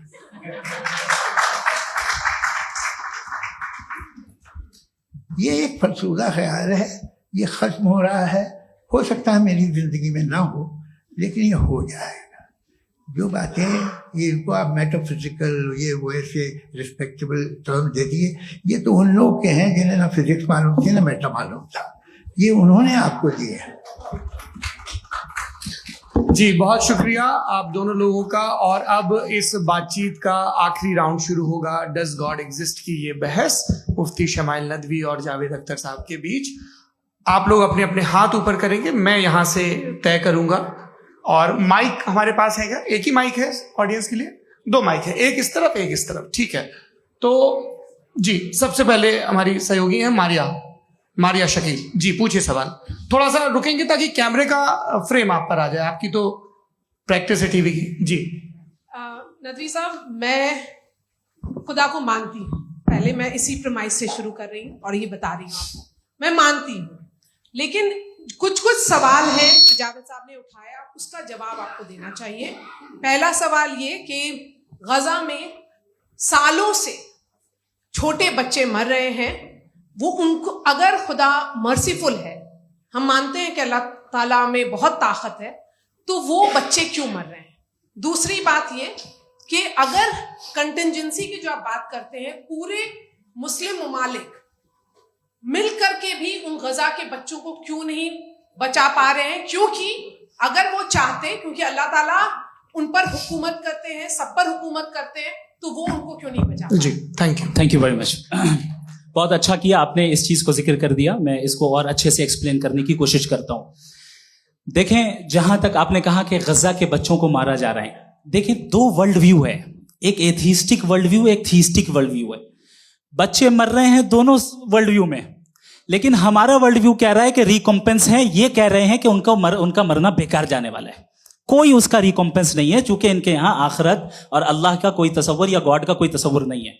आपने ये सवाल किया कि गॉड मर्सीफुल है, क्यों नहीं रोकता? ये मैंने बताया कि ये मिसकंसेप्शन है लोगों के दरमियान कि गॉड को सिर्फ मर्सीफुल और ओमनीपोटेंट समझते हैं। गॉड के सिर्फ यही 2 एट्रीब्यूट्स नहीं है, गॉड के कई सारे एट्रीब्यूट्स हैं, उनमें से अल हकीम भी है, उनमें से ऑल वाइज भी है, ऑल नोइंग भी है। लिहाजा अगर इस दुनिया में किसी को तकलीफ आ रही है और गॉड उसको नहीं रोक रहा है, वो इसलिए नहीं रोक रहा है चूंकि इंसानों को फ्री विल दिया गया है। ठीक इसी तरीके से अगर एक डॉक्टर किसी छोटे बच्चे को इंजेक्शन लगा रहा है, उसे तकलीफ पहुंच रही है, उसके लिमिटेड पर्सपेक्टिव के एतबार से ये गलत हो रहा है और डॉक्टर बुरा है, लेकिन जब आप ब्रॉडर पिक्चर को देखेंगी, आपके और हमारे पास सिर्फ एक पिक्सल है, हमें इतना नजर आ रहा है कि गजा में कत्ल हो रहा है, लेकिन इसके पीछे कितना रिकॉम्पेंस उनको मिलने वाला है, पूरा पिक्चर गॉड के पास है। तो एक पिक्सल से आप पूरे पिक्चर को कभी भी जज नहीं कर सकती। आप इसमें कुछ जोड़ना चाहेंगे? आपको कुछ बोलना है इसमें? भैया आपने बहुत अच्छा जस्टिफिकेशन दिया। या आप वो जो वहाँ के प्राइम मिनिस्टर इजराइल के उन्हें भेजिए, वो बहुत खुश होंगे। आप जस्टिफिकेशन दे देना कि अगर गॉड नहीं है तो बच्चे क्यों मर रहे हैं, आप बताएं। वो ये सवाल पूछ रहे हैं कि अगर आप ईश्वर का अस्तित्व नहीं मानते हैं तो उन बच्चों की मौत को आप कैसे इंटरप्रेट करते हैं? भाई ये दुनिया जो है, जो ताकतवर लोग होते हैं वो एक नाइंसाफी करते हैं। तो ये अच्छा काम है आपके नजदीक, तो नेचर नाइंसाफी पे मबनी है। अरे मेरे भाई, आप नेचर की कहाँ बात कर रहे हैं, तो इंसान की बात कर रहे हैं। तो फिर जब मैं इंसान की बात कर रहा था, आप नेचर की बात करने लग क्रॉस गए। एग्जामिनेशन नहीं। हाँ, अब आप मुझे बोलने नहीं देंगे तो अलग बात है, आप बोलिए, मैं मुझे कोई जी नहीं, ये क्रॉस एग्जामिनेशन एक है। मिनट हाँ। बताइए, क्रॉस मुझे एग्जामिनेशन। बोल तो लेने दीजिए। जी, बोलिए। ठीक है। बात ये है कि ह्यूमन सोसाइटी तभी साथ में रह सकती है जब वो मोहब्बत से, एकता से, एक दूसरे के एहतराम करके रहे। इसके अलावा पॉसिबल नहीं है, अकेले तो इंसान रह नहीं सकता। वहां पर कुछ लोग हैं जो फाउल करते हैं। वो फाउल हम हमेशा से तारीख में होता आया है। आज ये हो रहा है, जो हो रहा है बहुत बुरा हो रहा है, बहुत जालिमाना है, बहुत जाबराना है। उसको आप कहें कि ये बच्चों को कॉम्पनसेशन मिल जाएगा या इसकी इंजेक्शन है, इंजेक्शन तो हेल्थ के लिए दिया जाता है। आप ये कह रहे हैं कि ये बच्चों की जो धज्जियां उड़ रही हैं ये इंजेक्शन है, ये टेस्ट है, ये टेस्ट है, और उस टेस्ट में उनको ऐसा रिकॉम्पेंस मिलेगा जो आपके तस्वुर के बाहर है। ये आप 3 बरस के बच्चे को बारूद से उड़ा के टेस्ट ले रहे हैं। वाह, वो नहीं ले रहा है, खुदा नहीं उड़ा रहा है, इजराइल उड़ा रहा है। जी, ये तो उसको कंडेम अगला सवाल लेते हैं। अगला सवाल लेते हैं प्रोफेसर पुरुषोत्तम अग्रवाल। मुफ्ती साहब, एक निवेदन आपसे है कि कम से कम थोड़ा सा माइक क्लोज एक रिलीजियस और फिलोसफिकल कर मैं प्लीज। एक रिलीजियस और फिलोसफिकल ट्रेडिशन है जो ब्रह्मांड को यानी यूनिवर्स को ही अंतिम मानती है। सर्वम खलु इदम ब्रह्मम, this is Chandogya Upanishad, and it completely rules out the existence or necessity, आपके शब्दों में necessity of a creator. The creation itself is the creator. तो एक मिनट प्लीज। दूसरा जो सवाल आपने अभी, जो आप बार बार कह रहे हैं कि भगवान विद्वान भी है, वाइज, सब जानने वाला, तो अगर विजडम में दुनिया भर के पापों और अत्याचारों को बर्दाश्त करना शामिल है, तो फिर इसका मतलब यह हुआ कि अगर मैं फ्री विल से उसको अपोज करता हूं तो ईश्वर की विजडम और मेरी फ्री विल में कॉन्ट्राडिक्शन है। Because when I am opposing whatever is happening in Gaza, then I am opposing the God's will और गॉड्स विजडम। जवाब लेते हैं तो गॉड की विजडम में, एक मिनट सर प्लीज सर, ये एक जुमला। गॉड की विजडम है कि गाजा में जो कुछ हो रहा है वो हो रहा है, मैं उसका अपोज कर रहा हूं, तो मैं गॉड की विजडम के खिलाफ जा रहा हूं। एक सवाल।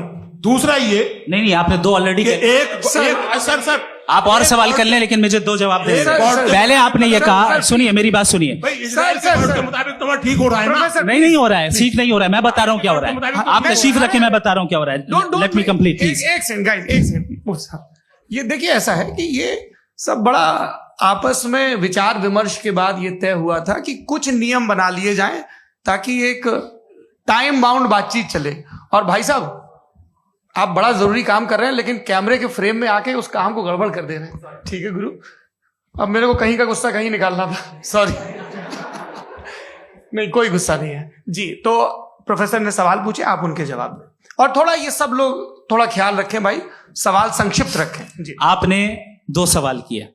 सबसे पहला ये कहा कि हमारे पास ये कॉन्सेप्ट है कि ये यूनिवर्स खुद नेसेसरी बीइंग है, creation itself is the creator. How irrational is this कि मैं एग्जिस्ट करूंगा बाद में, लेकिन अभी एग्जिस्ट कर भी रहा हूं, यानी एक ही टाइम में एग्जिस्ट भी कर रहे हैं, नहीं भी कर रहे हैं। This is not true. दूसरी चीज आपने कहा कि अगर इजराइल में, सॉरी माफ कीजिएगा, Israel doesn't exist, occupied Palestine में अगर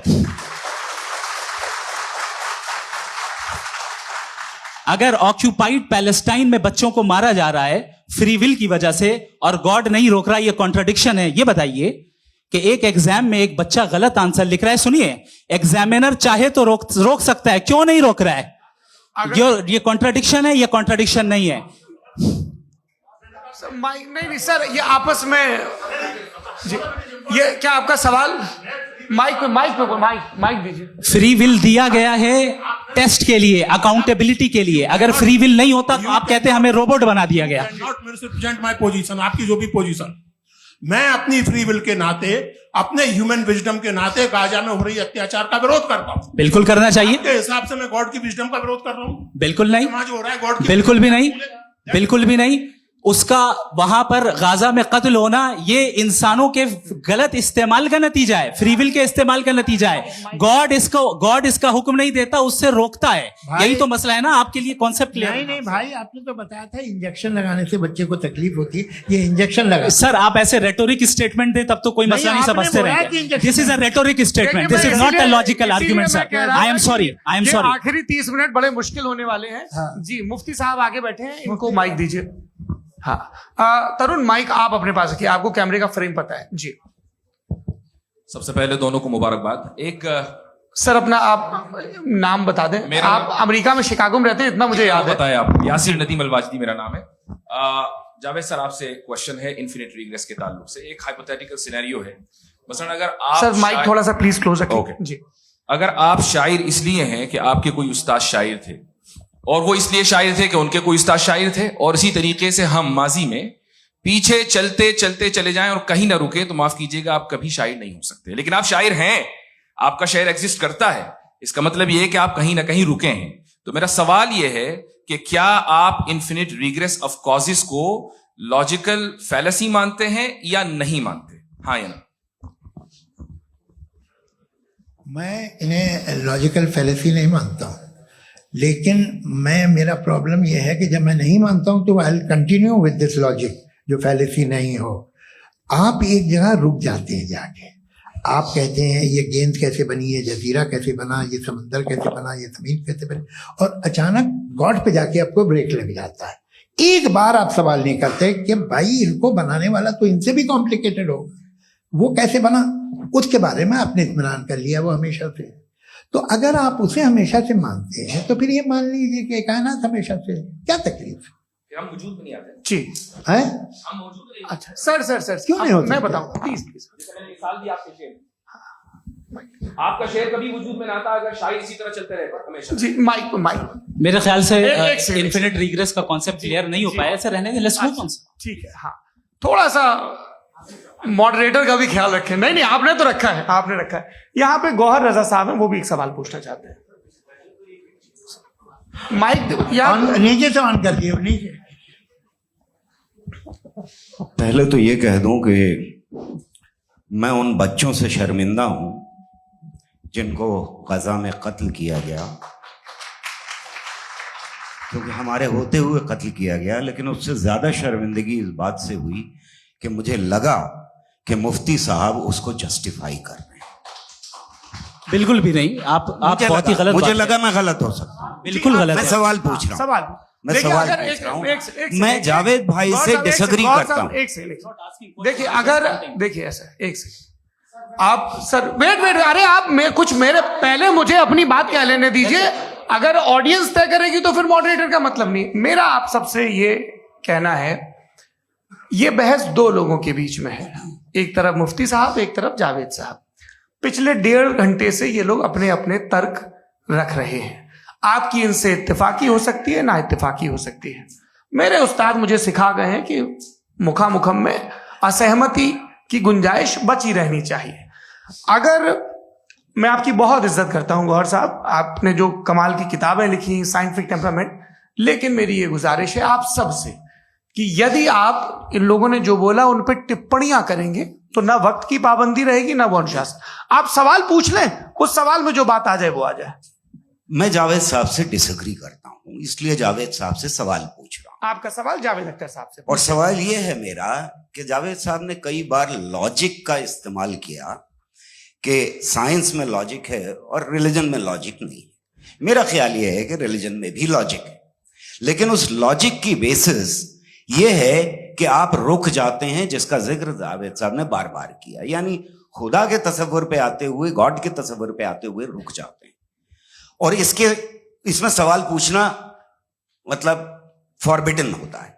सवाल यह है कि क्या जावेद साहब इससे एग्री करते हैं कि साइंस की लॉजिक अलग है और रिलीजन की लॉजिक अलग है? बताइए सर। देखिए, तीन चीजें हैं, साइंस है, एक है मंतिक है, इस्तिदलाल है, और एक जो है कुछ भी नहीं है, फेथ है, अकीदा है।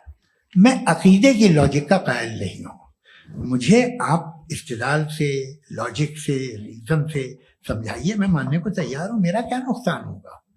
लेकिन ये कि अकीदे पे मैं नहीं जा सकता हूं। अकीदे का मतलब है कि तुम ये मान लो, सवाल ना करो, ये नहीं। आप सारी बातें करके, बड़ी साइंटिफिक बातें करके एक जगह जाके खुदा के हुदूद पे रुक जाते हैं, सरेंडर कर देते हैं। मैं सरेंडर करने को तैयार नहीं। That's all।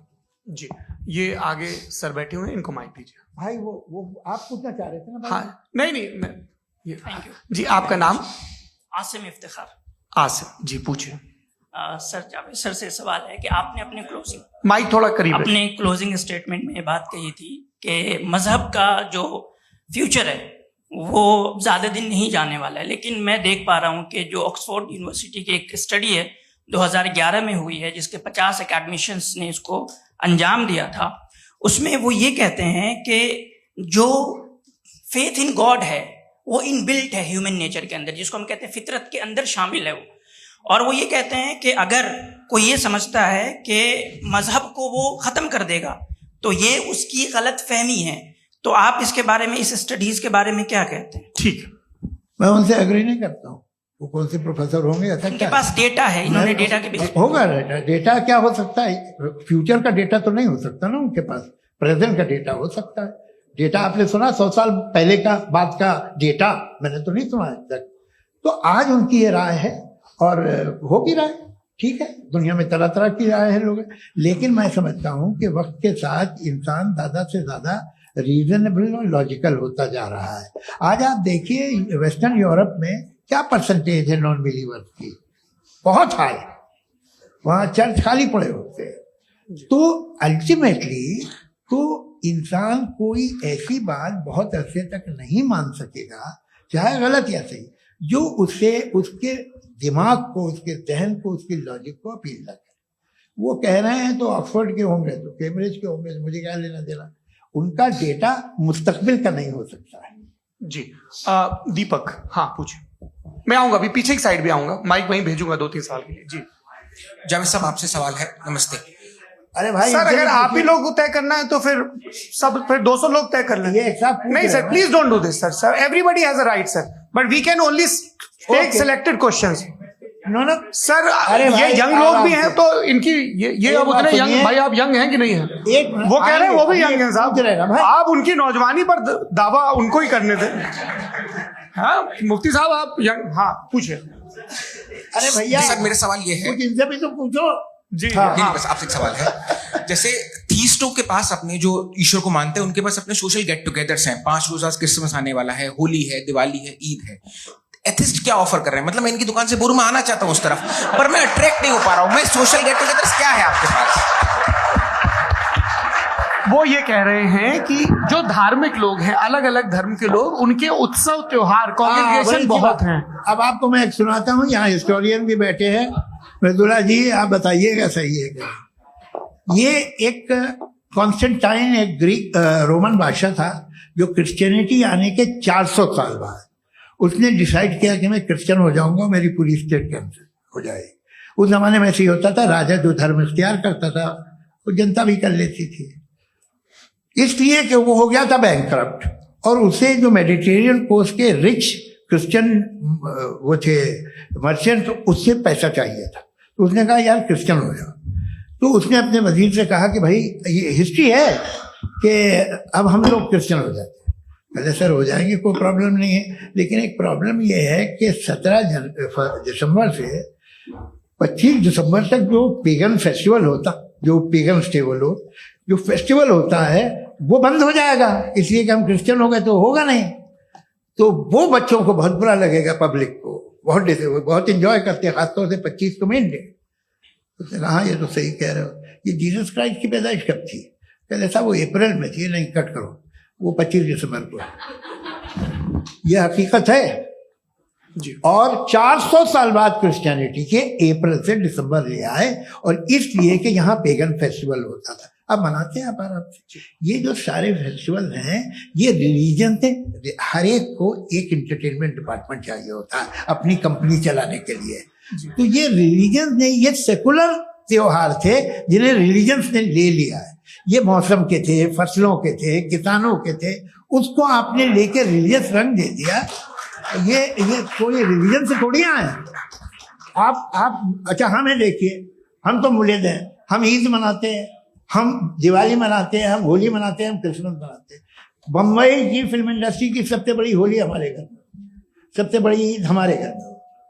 वो हमारे सोशल वो है, हमारे हेरिटेज है। ऐसा थोड़ी है कि we will throw the baby along with the water. ये तो अच्छी चीज है, इन्हें रखो, जो बेकार है फेंक दो। जी हाँ। हेलो जी, मेरा सवाल नादवी जी से है।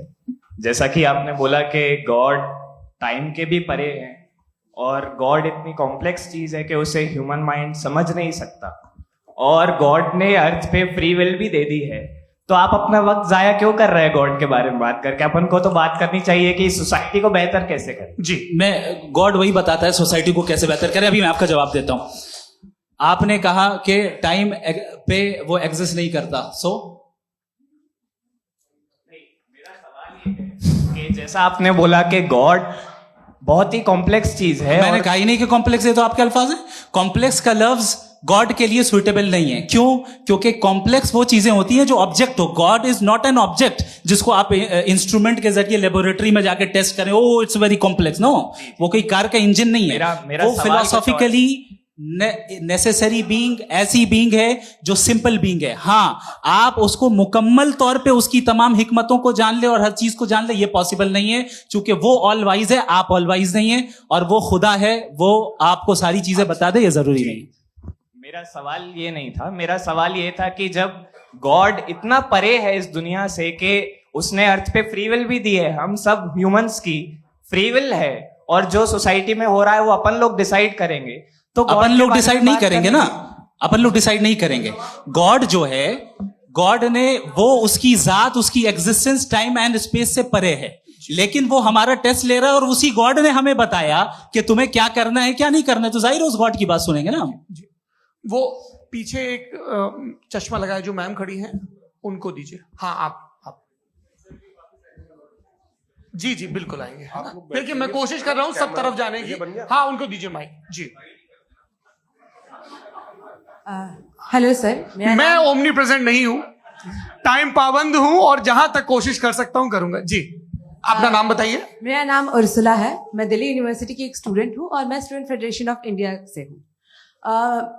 मेरा सवाल मुफ्ती जी से है कि इस हॉल के इस कमरे में बैठ के हम लोग रेप की मोरालिटी के बारे में फिलोसफिकली बात तो कर सकते हैं, बट असलियत ये है कि रोजमर्रा की जिंदगी में औरतें रेप के थ्रू गुजरती हैं, और हम लोग सिर्फ नंबर्स पे इस तरह नहीं देख सकते, क्योंकि कितनी औरतें हैं इन कंट्रीज में जहां पे आप बता रहे हैं कि केसेस कम हैं, जिनका एक्सेस है कि वो जाके केस फाइल कर सकें। कितनी औरतें हैं जो जिनको काम करने की आजादी है उन कंट्रीज में। यूरोप में ये आजादी आ गई, यूरोप में ये रूल्स आ गए, तो हम आज उसके बारे में बात कर पा रहे हैं। जी जवाब। आपने ये कहा कि कमरे में बंद होकर हम लोग इस पर फिलोसफिकली बात कर सकते हैं, लेकिन हकीकत में क्या हो रहा है, वो ग्राउंड लेवल पे क्या हो रहा है जो बहुत गलत हो रहा है, और वो सफर कर रही हैं। आई अग्री, बहुत गलत हो रहा है, और जो गलत हो रहा है उसको हमें रोकना है। और क्यों रोकना है, वो गलत क्यों है? हमारे पास इसका ऑब्जेक्टिव फाउंडेशन है, इनके पास उसका ऑब्जेक्टिव फाउंडेशन नहीं है। मैं ये कहना चाह रहा हूं कि जहां पे भी जुल्म हो रहा है, जहां पे भी औरत पे जुल्म हो रहा है, या उसकी इज्जत लूटी जा रही है, या उसे तकलीफ पहुंचाई जा रही है, और सिर्फ औरत नहीं, किसी इंसान के ऊपर भी जुल्म हो रहा है, तो उसके खिलाफ खड़ा होना, ये मोरालिटी हमारे पास गॉड के पास से आई है। वरना जावेद साहब तो कह रहे हैं कि जो है मेजॉरिटी डिसाइड करेगी, तो मेजॉरिटी तो कभी भी बदल सकती है। क्या आप ये थोड़ी सी आपको गलतफहमी है। मैं अगर मेरे जुमले से ये मदनत निकला या मैंने कहा, तो ये जुमला मैं वापस लेता हूँ, ये मेरा मतलब ही नहीं था कि मेजॉरिटी डिसाइड करेगी। मेजॉरिटी डिसाइड करे तो दुनिया में बड़ी, वैसे आपने कहा था ये जुमला, अच्छा हो सकता है, मैं मान रहा हूँ, बाद में रिकैप कर लेंगे। अरे एक सेकंड, मैं अपनी एक्सप्लेनेशन देता हूँ। मुनासिब बात यह है कि हम सब के सब दिल में जानते हैं कि क्या अच्छा है क्या बुरा है, हमें पता है अच्छी तरह से। जो लोग बुरे काम करते हैं उन्हें भी मालूम अच्छा क्या है। यही तो सवाल था हजरत सर, कि सर, फिर ये मोरालिटी आई कहाँ से? क्रॉस एग्जामिनेशन, हाँ जी हाँ जी। मोरालिटी साथ रहने की डिजायर से आई। यानी साथ रहकर जो कुछ कह दे जो कुछ कर दे वो हो जाएगा? नहीं नहीं, तो आप कायदे से रही कर सकते हैं जब तक लोगों में मोरालिटी हो, वरना आप क्यास हो जाएगा। ये आपको कैसे पता? जी हमने देखा ना जहां मोरालिटी का क्यास हो गया, हम देखते हैं कहाँ पे देख भाई तो दुनिया में। आप जो ये- कह रहे हैं आप एक अभी कहीं मैं पे आप अगर लोगों गलत को हो रहा है इस बहस तो के उसको बाद आप में आप गलत लोगों देखिए। को आप क्या- सर, मुफ्ती आप साहब, मैं- एपिस्टेमोलॉजी मुफ्ती की बात कर रहे हैं, मैं ऑन्टोलॉजी अरे की बात मुफ्ती कर रहा साहब, हूँ। मैं इस बहस के फाउंडेशन बाद क्या आप है? दोनों लोगों को चाय पे फाउंडेशन होस्ट करूंगा, वहां पे क्रॉस एग्जामिनेशन कर लीजिएगा। अभी ऑडियंस का हक मार रहे हैं आप लोग भाई, सर जस्ट लोग हैं आप लोग। और ये भाई ये जी। ये हाँ बच्चे- उधर आएंगे, उधर इनको आएंगे। भी। जी सर आएंगे अच्छा सर मेरा नाम लईकुर रहमान है और मैं अलीगढ़ मुस्लिम यूनिवर्सिटी का स्टूडेंट हूँ। और जहाँ तक मुझे पता है कि sir you are also product of Aligarh Muslim University. मैं भी उसी चमन का बुलबुल। हाँ सर, तो बहुत खुशी हुई मुझे जान करके कि मैं आपसे मिलूंगा। सवाल सर मेरा सवाल यह है, सर सैयद अलैहि रहमा का नजरिया यह था कि खुदा के वजूद को अकल के दायरे में रह करके तलाश करना, न कि पूरी तौर से उसका इनकार कर देना। Sir how will you define it? नहीं तो ये तो आप इन्हें बताइए। ये सर, असल सवाल में है आपसे। कि खुदा का वजूद साबित कर रहे हैं। तो सर आपने सर सैयद इनकार ने क्या किया? कर रखा है, इस वजह से मेरा क्वेश्चन उन्होंने आपसे। यही सबसे एक सेकंड, सर सैयद ने यही कहा ना कि जी। अकल से आप खुदा के वजूद को हाँ। साबित नहीं कर सकते, यही कहा ना भाई। वो उन्होंने कहा कर सकते हैं और वो कर दिया गया आज। हाँ, वो फोन दो। तलाश करना या साबित करना अकल से अकल से नहीं सर हो सर अरे सवाल तो सुन लीजिए जी। अकल से नहीं हो सकता है, यही कहा ना आपने। अकल से हो सकता है। अरे वो यही कह रहे हैं भाई, आप बता रहे हो सकता है, वो तो कुछ और। आप अगर सर देखो नौजवान, फोन ले लो, वो इतनी कमाल की यूनिवर्सिटी है। अरे भाई दे दो मेरी ना बात जरा तो- एक मिनट, अरे दे दो मेरे भाई माइक। मेरी बात सुनो, नहीं, माइक मैं पे समझ- बोलो ताकि जो लाखों लोग देख रहे हैं। माइक दे दो ना। अरे देंगे ना माइक, तुम ठहरो तो। हाँ सर मेरा सवाल ये था कि सर सैयद अलैहि रहमा का एक नजरिया था अपना कि खुदा का जो वजूद है उसको अकल के दायरे में रह करके तलाश करना है, न कि पूरे तौर से इनकार कर देना है। ये उनका कॉन्सेप्ट था। लेकिन मेरा सवाल ये है कि आप इसको कैसे डिफाइन करते हैं, एक्सप्लेन कैसे करेंगे? मैं आपसे मैंने जानना अकल चाहता के दायरे हूँ, में क्योंकि you are the product of Aligarh Muslim University. मुझे अकल के दायरे में रख के मैंने बहुत तलाश की, मुझे मिला नहीं। हाँ ये इधर वो चश्मा लगाए जो, हाँ उनको दे दिया। जी जी फटाफट पूछिए, 5 मिनट है, 5 मिनट में खत्म हो रहा है। हाँ अस्सलाम वालेकुम मुफ्ती साहब। एंड मेरा सवाल जावेद अख्तर साहब से। क्या नाम है आपका? अरे भैया सब मुझे तो पूछ रहे हो यार। हाँ। फैज। फैज पूछिए फैज साहब। तो मेरा सवाल ये है कि अभी जो एथियस्ट है वो problem of evil argument use कर रहे हैं अगेंस्ट मुस्लिम्स, राइट? कि इस दुनिया में इतना सारा इविल है और अगेंस्ट मुस्लिम तो यहाँ अगेंस्ट थियस्ट। हाँ थोड़ा सा करेक्ट कर लीजिए भाई, पूरी मशक्कत ही इसी बात की थी कि किसी एक मजहब पे बात न टिके। जी, तो बेसिकली ये आर्ग्यूमेंट ऐसा है कि इस दुनिया में इतना ज्यादा इविल एग्जिस्ट करता है और अगर एक ऑल गुड गॉड है तो वो रोकता क्यों नहीं है? लेकिन इस सवाल में एक हिडन अजम्पशन ये है कि इस दुनिया में इविल एग्जिस्ट करता है। अब एथियस्ट ये कैसे ऑन्टोलॉजिकली प्रूव कर सकते हैं कि इस दुनिया में इविल एग्जिस्ट करता है? मैं आपको बताता हूँ, थोड़ा सा समझा। नहीं सर एक मिनट, आप हम लोग इनको सुनने आए। नहीं please don't do that. I want to explain ontology. हम समझ गए सर, इनको अब जवाब देने दीजिए। अच्छा सवाल पूछ लो। मैं अभी तक क्या था वो मैं थोड़ा सा ऐड ऑन कर लेता हूँ। तुम गुरु, तो हम जब इसका राउंड 13 करेंगे ना तब तुमको स्टेज पे बिठाएंगे। जी तो हाँ जल्दी से। तो देखिए एथियज्म के हिसाब से सब कुछ रैंडमली बन गया है, सब कुछ एटम्स और मॉलिक्यूल्स है। एक पत्थर में और मुझ में सिर्फ इतना फर्क है कि हम लोग एटम्स और मॉलिक्यूल्स का अलग अलग रीअरेंजमेंट है। अब एक पत्थर को कोई इंसान तलवार से 2 टुकड़ों में काट दे या मुझे, according to atheism it is same. There is no evil and good according to atheism. जी अच्छा, फैज साहब का सवाल ये है कि हाँ कोशिश भी करते तो इससे गलत सवाल नहीं कर पाते। एक लाइफ फॉर्म है और लाइफ फॉर्म में फीलिंग है, मतलब लाइफ फॉर्म सुनता है, देखता है, टेस्ट कर सकता है, फील कर सकता है। तो उसकी जो ये जो क्वालिटी इस बबल में आ गई है वो जानवर में भी है, इंसान में भी है। तो जाहिर है कि उसे कोई तकलीफ पहुंचेगी, तो चूंकि उसके पास वो सेंसिटिविटी है तो मैं करेगा। पत्थर में वो सेंसिटिविटी नहीं है। तो ये क्या सवाल हुआ कि अगर पत्थर को काटा तो पत्थर को तकलीफ नहीं होती, तो आपको काटे तो आपको क्यों तकलीफ हो? बैठ जाइए। जी हाँ अगला सवाल। हाँ पूछे। जी जावेद अख्तर साहब, अरे भैया, सब आप लोग मुफ्ती साहब को छोड़ रहे हैं तो मेरे ही पीछे पड़े हैं क्या? फिर चलो बोलो भाई। You asked how God can exist when children die in Gaza. हाँ, You asked how God can exist when children die in Gaza, and you also mentioned the rise of atheism in Europe. But the same events also are leading many atheists and non-believers to turn towards faith. How do you interpret this contradiction, where suffering pushes some away from God, yet brings others closer to belief? देखिए, आपको एक बात बताऊं, दुनिया perfect तो कहीं भी नहीं है, हर जगह कुछ खामियां हैं। बेटा एक मिनट, मैं आप ही को कहेंगे, देखो वो तो कुछ खामियां, कमजोरियां, खराबियां सब जगह है।